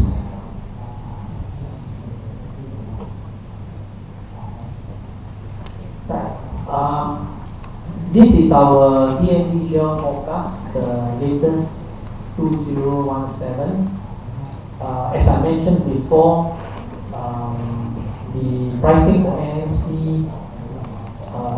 in fact, it's not in 2020, it's already right now. The install cost $350,000 for 1 megawatt hour. So this, why I want to say all this is that it's very important for us to think whether in Asia Pacific,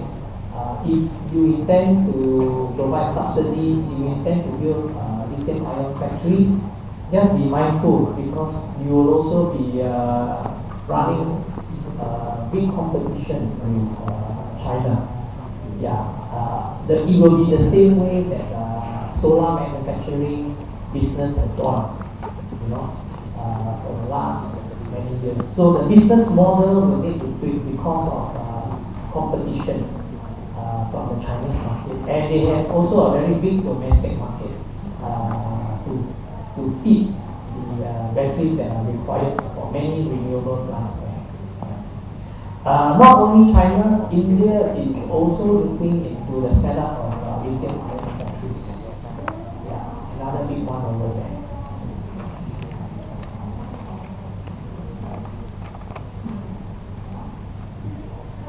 Right, so well, this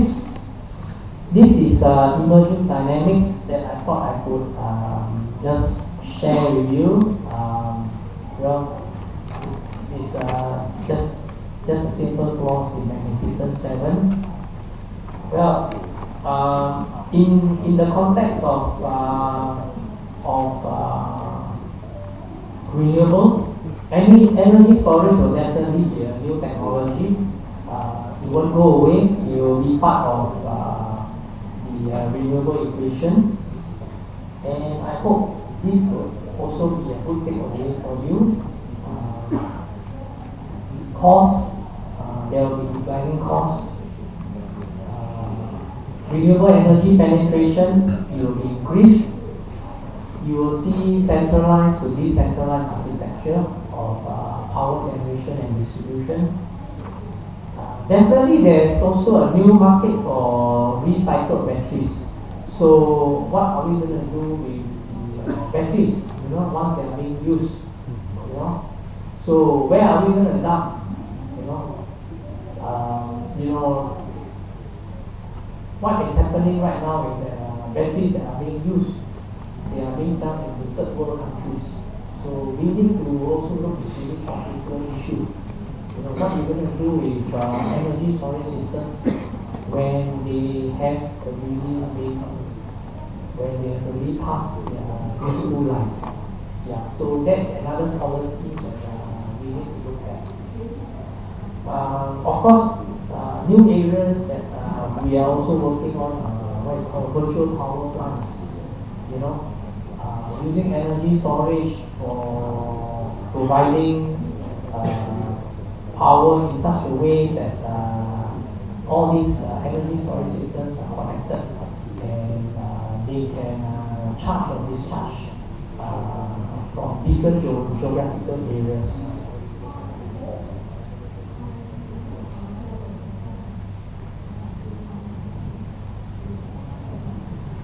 Okay, another question that was also raised earlier is that how to make sure that your business model is right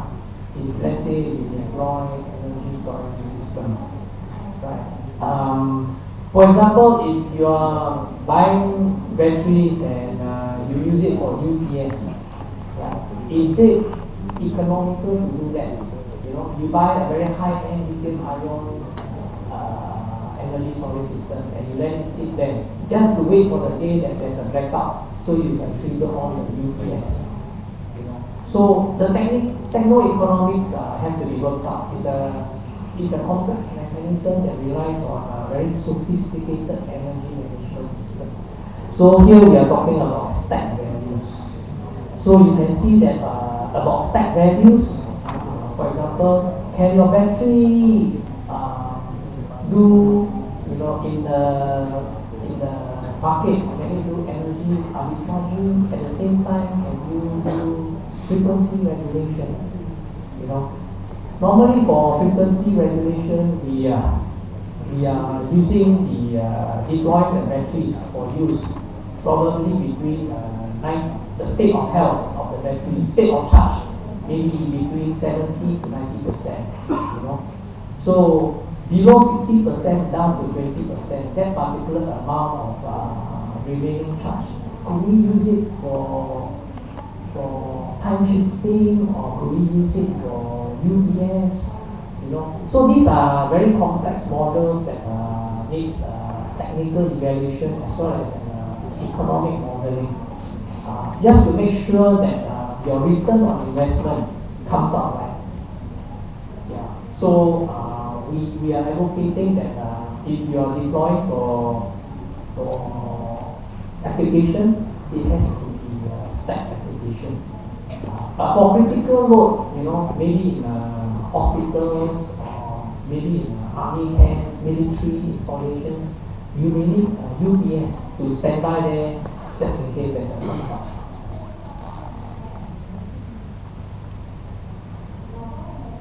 Of course, also very important is that there's regulatory requirements and financial incentives that needs to be weaved into your policies, just to make sure that the market mechanism is adjusted right, so that it's deregulated and you encourage the optimal competition as well as investors, the developers coming into the market to make sure that the ecosystem is sustainable. Right. Last but not least, for example, in Australia right now, a lot of the residents, they like to have their own solar panels, they like to have their own energy storage because energy independence, they don't need to rely on the grid. It's self-consumption. Yeah. So this is the kind of trend we are seeing in Australia as well as in some states in the USA as well.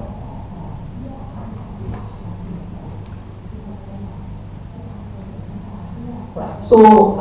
just to highlight what we exactly do in DNV here. You can see here that we have services that are categorized into 3 areas, ranging from technology and market assessment to testing and commissioning support. Yeah. So let's say for a given EPC project, we can do everything except doing the installation. And the strength of us is that we are third party. Third party, or what I call independent party.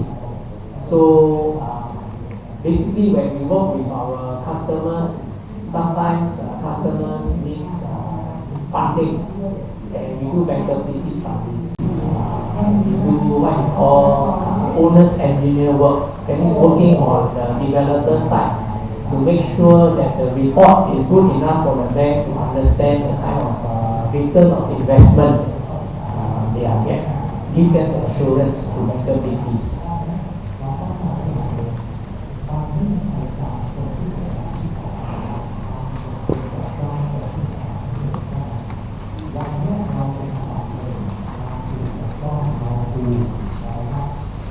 Yeah. So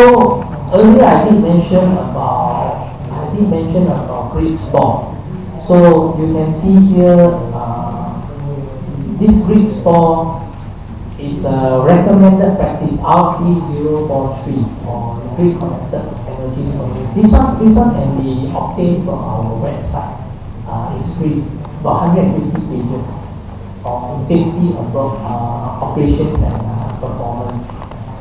And well, you have heard about handphones exploding, washing machines also exploded. And what happens is then a fire happens, at energy storage installation at a substation, So how to prevent that? How to mitigate this? So this particular handbook is one of a kind in the world. In fact, on the IEC we sit on the TC20 and as well as on the TC21 as well as TC120 for energy storage. And a number of our recommended practices will eventually become what you call a PAS, a public accessible specification on IEC. Eventually it will become a standard, So and we work with various countries on standards, especially energy storage. For example, with Australia, we work with them on the Australian standard 5139. I think it's very important that, and I can see that there's a lot of value, especially for Thailand when you're going into energy storage technology. You could also be one of the foremost in standards, because once you have the standards, you provide a reference to Asia Pacific standards. And you have so many test training projects that are ongoing. So it's one area that would also be commercialized eventually. That's how I see it. Yes.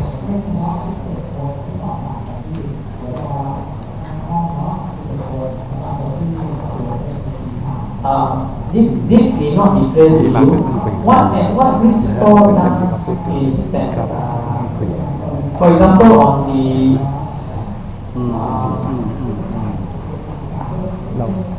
just to give you a good feel of standards on just batteries alone, could be lead-ion batteries, lithium-ion batteries. You can see that the standards for lead acid, those blue zones, they are in place. But on the right hand side, you can see that, for example, lithium-ion and even down to flow batteries, you can see fewer blue zones.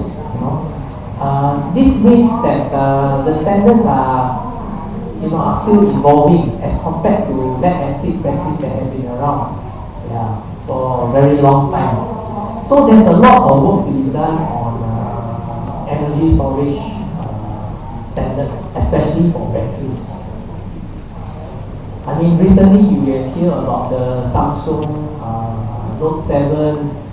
that battery has exploded or caught fire. Well, actually, the thing is that they have Six Sigma. Six Sigma is 99.9999, 6 nines. Yeah, but it's just unfortunate that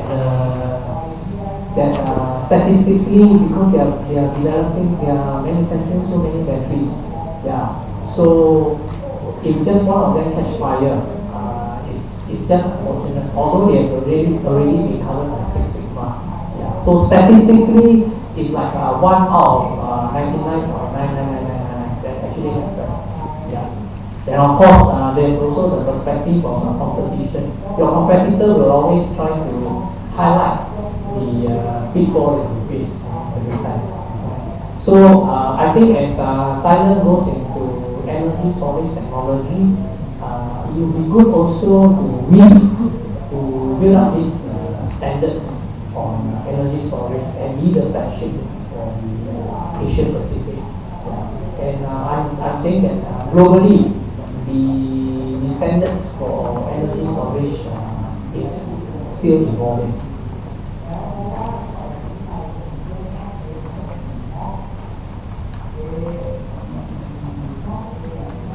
So this slide is on the right hand side. You can see we have, in fact, we have 10 test labs. Here in region, we have 10 test labs. We have a couple of world's biggest energy storage and high power voltage test labs in the US. One in Chalfont, one in NYS, Rochester. What you see on the right hand side, the top right hand side is a flywheel. This flywheel is a 50 megawatt power flywheel that we are testing out in Netherlands.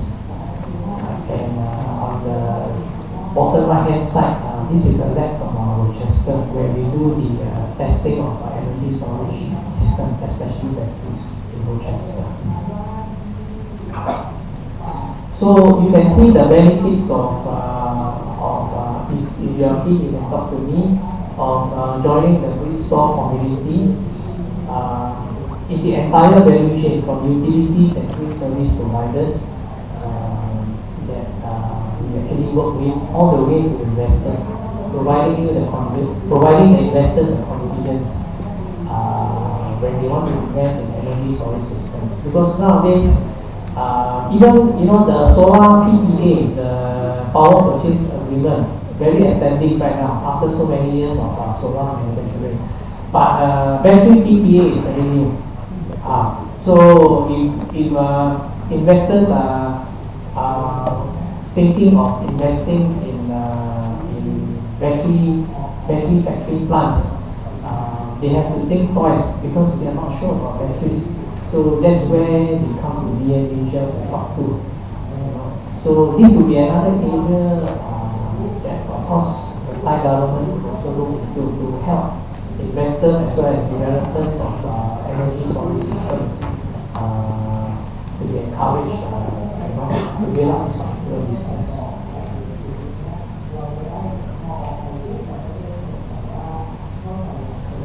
Yeah, so these are just recent projects that Asia are doing in the Asia Pacific. You can see that quite a number. The first three from Thailand. We're looking at. In fact, this is just a tip of the iceberg that Thailand is embarking on energy storage business and projects. And this also gives you an overview on the kind of projects that we are doing, as well as the concerns that our customers have in this kind of applications in Asia Pacific. Right. Also ongoing microgrid project that I'm doing, which later I can also highlight. So, for example, with Japan, we are also looking at RAM rate control, even down to recycling of batteries. We were tasked to go to Ohio State, US, to see whether they should buy a second life battery. Sorry for the date, it's supposed to be 4th to 11th July. That's where I was in China last week. There was a battery company that needs more funding. So we were there to do a bankability study for them so that they can source for funding from the bank. And to do that, we need to do an independent party report. So we visited the factory. We tried to understand the processes, whether they conform to certain standards. We look at the certifications. For example, the processes are very highly robotic, very automated. So I think if Thailand needs to go into lithium-ion factory manufacturing, we will need to go into high automation with high production yield, minimizing the cost, and to be able to export overseas, basically you will need to have some to conform to certain standards, right? So, for example, in China, if you are just selling domestically, you need to conform to the GBT. USA, they use the underwriter lab certification, 1642, 1973, 1988. UN 38.3 for transportation of batteries. You know, for aeroplanes, transportation of batteries can be quite hazardous for both ships and aeroplanes. So you need a UN 38.3.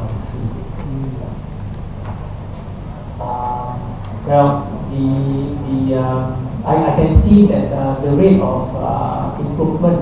of battery technology is going very fast. Let's say within the last 3 years, they have gone from first generation to second generation. They have looked into the form-fit factor of batteries to make sure that they can do plug and play. You know, battery packs being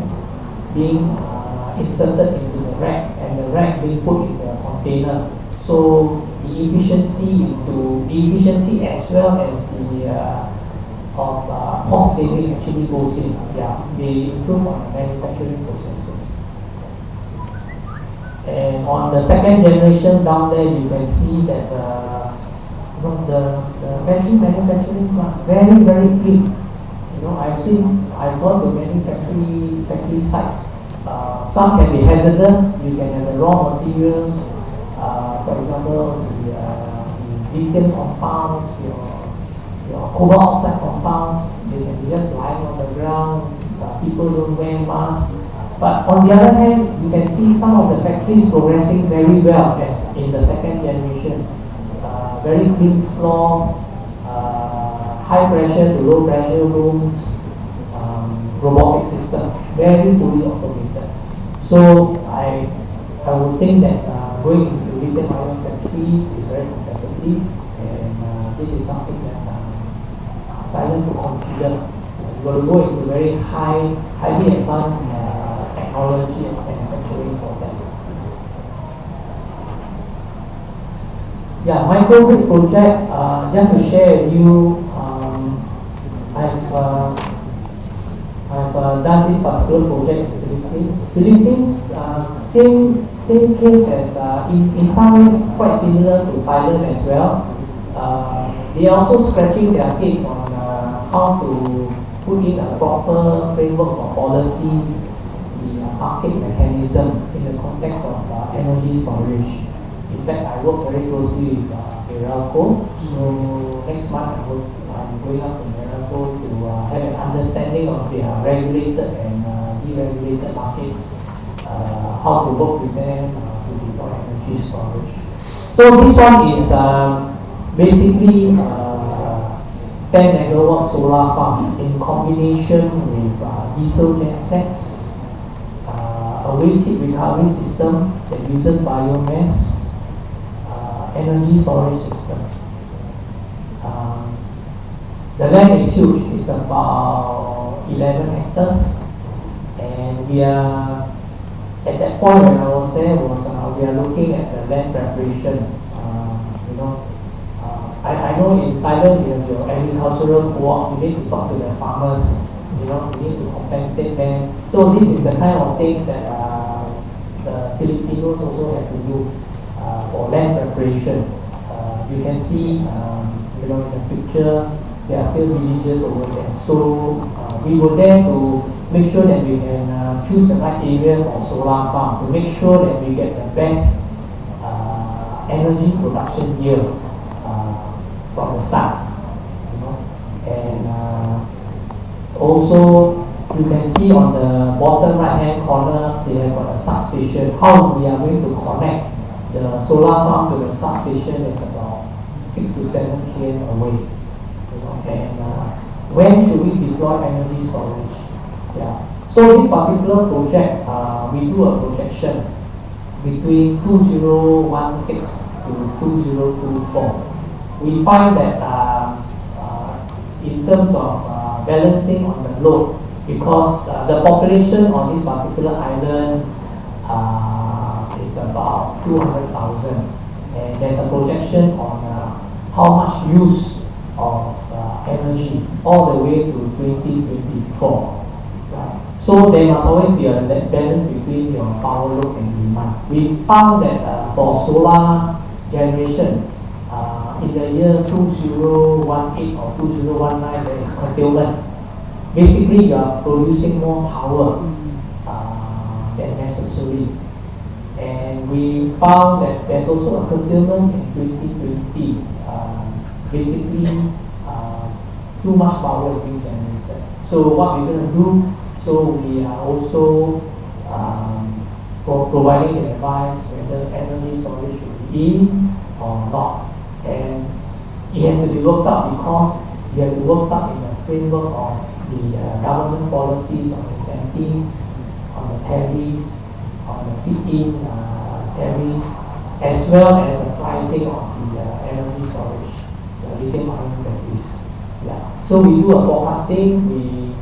work out the pricing of the lithium ion batteries. We look at the incentives and the penalties on power generation, and we do a simulation for that. And this is what we do. 2 years ago, I did a project with College. It was the largest in Queensland, and this was a 42.5 million project at Queensland. So this is a very interesting project. Why I want to bring up is that it's a test bed for different energy storage applications. Basically, they were trying to asked us to work out the techno-economics, for frequency regulation in combination with other applications like peak shaving, demand side management coming in, as well as time shifting the energy from day to night. So we worked out the techno-economic model for this, and not only that, this particular system uses Samsung SDI batteries, lithium-ion batteries, NMC type, and we also look at the entire configuration because there were about 10 containers, 40-footer containers, and we look at the container to see what kind of heating, ventilation, air conditioning for the batteries. Down to cell level, well, Samsung is very famous, and the safety standards are more or less adhered to. But nevertheless, because we are operating to near desert conditions, sometimes temperature may be high, and what's the impact on the batteries?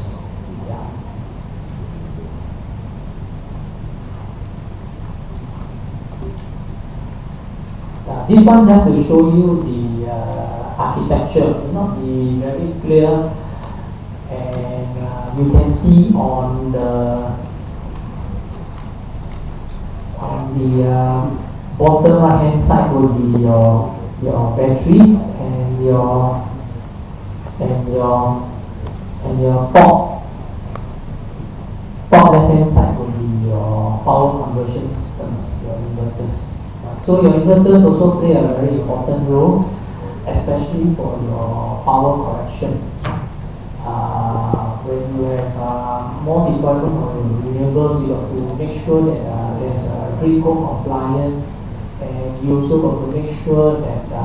you maintain the grid stability through your power correction to make sure that your parent power conforms to your grid code. Right, so in summary, basically, these are just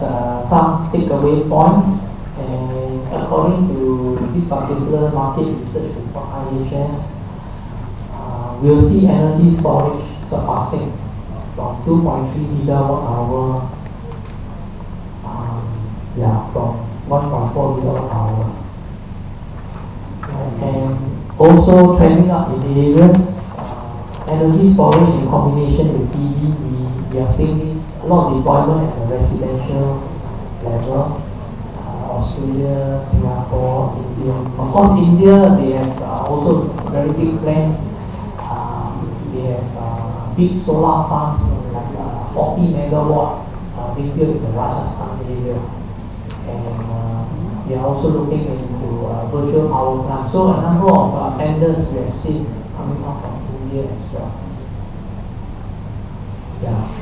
That's besides the, of course,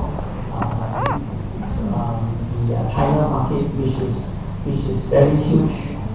for energy storage. And well, if you can see also building energy storage into the government regulatory framework is very important. Last year, I also was part of the team to design and develop test gating RFP in Singapore under our energy market authority. So it's a $25 million project at substation. Energy storage, where we try to deploy different type of systems, lithium-ion, lead-acid, flow batteries. That was last June, but today the tender has not been closed yet. No successful competitor. Why? I think they have gone back to try to understand the impact on the policies and the framework. So another tender was actually called to see how the policies should be tweaked, the framework for regulation should be tweaked to to see how energy storage could be weaved into the framework. So it's like putting the horse before the cart. That is a problem that is being faced. So I think the government regulations, the policies, the framework must come in first before even doing the test bidding at such a scale. Yeah. So with that, I come to the end of my presentation. Thank you very much. I welcome any questions. Thank you.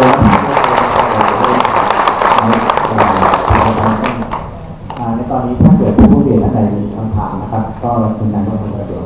ตามจะเอาคนไปถามให้แล้วก็ตอบคำถามด้วยรบกวนช่วยบอกชื่อแล้วก็ของหน่วยงานนะครับภาษาไทยก็ได้ภาษาอังกฤษแล้วก็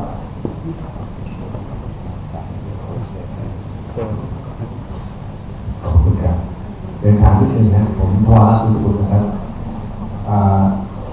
I'm interested in the battery PPA. Do you have a model we can copy?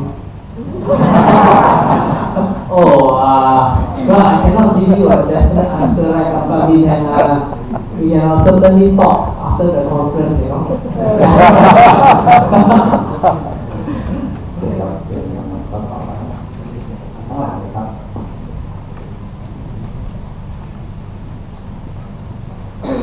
ขอบคุณค่ะน้องรักพี่น้องค่ะ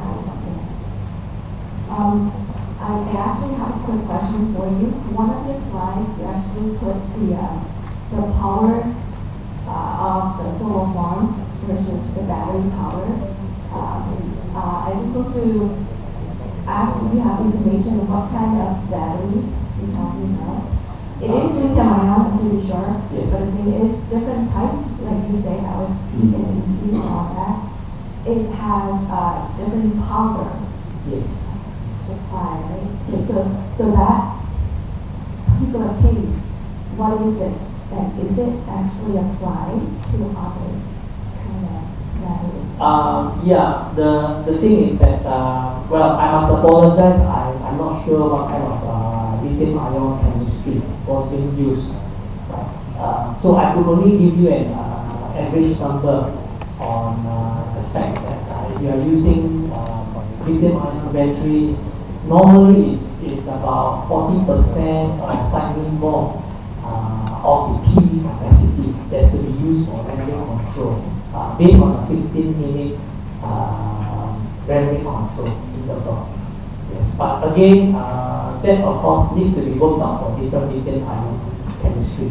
Hope I answered your question.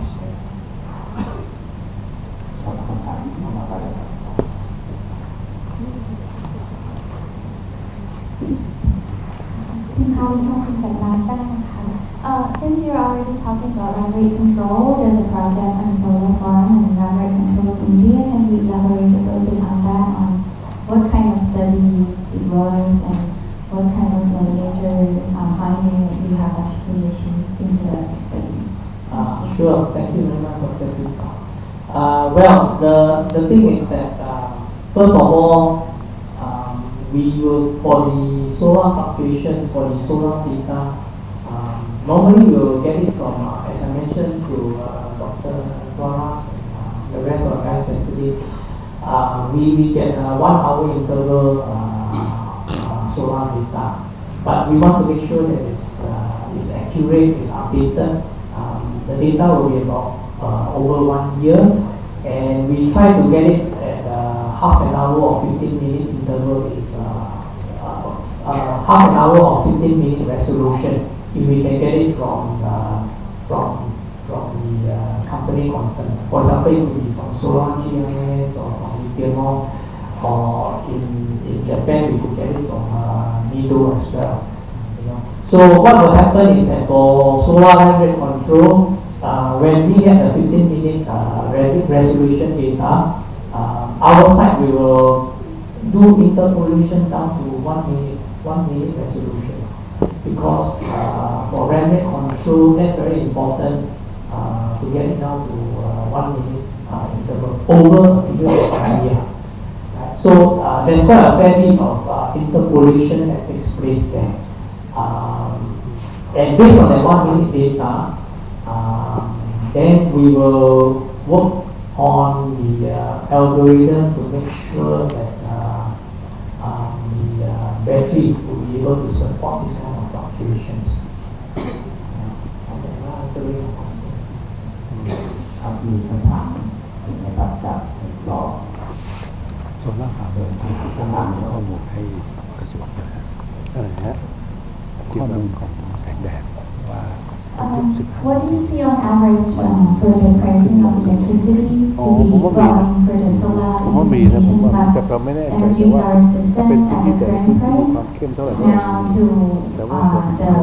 electricity pricing in terms of dollars per kilowatt hour? Meaning that if you actually have a solar and ESS now, like for our country, for example, it's $4 per kilowatt hour.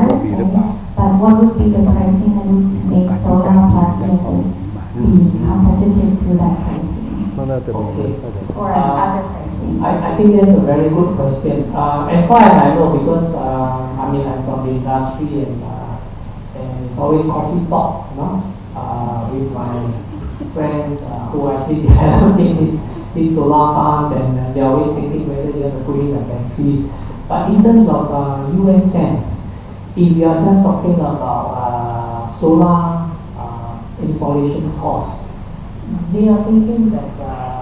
9 cents per kilowatt would be a nice number, their break-even number. When you put in the batteries, you got to add in about another 5 cents, 5 to 6 cents.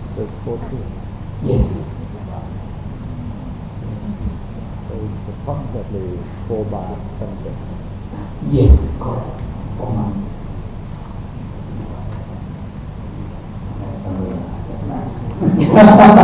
อยู่ได้พอให้หมดเงี้ยได้พอจ้ะอยู่ดูกับโอเวอร์คุณโดนไปที่ไหนที่ไหน It's all coffee talk. You can coffee and you can talk. อีกคำถามเพิ่มนะครับพอเป็น9 เซนบวก Actually I have one question. Given the DNV NGL is based in Norway, correct? Yes. And I think you should one of the projects on the second line, battery company, which in Norway, 25% of your car now in EV or XEV, for example. Now, in the case of Norway, are there any other initiatives regarding the use of the second line battery, given that there's so many of the population of EV that could be in the future? Because I think Thailand has the nuclear energy has mentioned that we are doing it 4.0, one of them for EV, which may be related to the energy storage in this regard. Yeah, another good question. Well, for EV batteries, basically what they're going to do is that they're going to use it for residential, second line. Yeah. So, but to be able to do that, you need to do some testing, certification, standard. So that's going to be a visual concept. Yeah. So it will be tested for integrity, for safety and performance before being used for residential. Because from what I know is that for the second line of EV, we don't have cooperation from the OEM or even the battery manufacturer for the particular OEM EV. Then it may be very difficult to assess the charge and also the quality of the use second line battery, and then that taking account of the also what is the transportation price for the residential, for example, to actually project that and also for how long you use it. Is this kind of service that the VGL can do? Well, I try to address your question. Well, the OEM, yes, they are producing the batteries for EV, right? But they also have to think about what's going to happen to the batteries subsequently. If you buy the batteries from them for your EV car, and after a while the EV batteries are not working that well, you will buy another set. What are you going to do with the old set? So maybe there's a reselling market. So they will buy back your batteries, and they will have to come to a third party assessor, for example, DNV, to see how these batteries could be recycled นโยบายแบตเตอรี่มาสร้างใช้ใหม่ก็ดีนะ I hope I answered ต้องรียูสมันรียูส ไว้ทำได้ มีคำถามนะครับ แต่มันมีเทคโนโลยีทำได้ ลาก่อนครับ เราเรียกเอามาเป็นเตรียมไว้แล้วก็เอามาสร้างแบตเตอรี่ใหม่ เขาต้องสร้างโรงงานทำงานต้องไปโรงงานมาอีก protocol for safety is not yet standard as I remember. Yeah, this one is a technical community where my unhand Netherlands counterpart sits on the technical community. And what they do is that they will look at across board the kind of standards that need to be involved. You know, for example, if I'm not wrong, for the underwriter net, there's one new penetration test. You know, at the cell level, they did away with that particular cell penetration test because it may not be that relevant. So this the standard even as we speak is that it's evolving because they find that because normally standards will follow suit from the evolving technology, you know, because the chemistry is changing very fast. For example, for NMC, you can have different mix of nickel, manganese, and cobalt to make sure that you have different power, you know, power density, you know, and this has an impact on how you're going to evolve the standard. And you need to have a TC120 to look at the different chemistry, which also means different amount of molar composition of the NMC. Thank you. Okay, so if not another question, I think very thank you again for giving us a good. Thank you very much. ก็ขอเรียนเชิญท่านผู้บริหารจากปีศักดิ์นะครับผู้ช่วยรัฐมนตรีกระทรวงพลังงานขึ้นมอบของที่ท่านเรียนก่อนครับขอเรียนเชิญครับ And Eric, I think we are invited on stage to receive a token appreciation on behalf of Ministry of Energy. ต้องเป็นนโยบายของตัวอย่าง So maybe first, Eric first, and then followed by theเราต้องขอบคุณ Okay.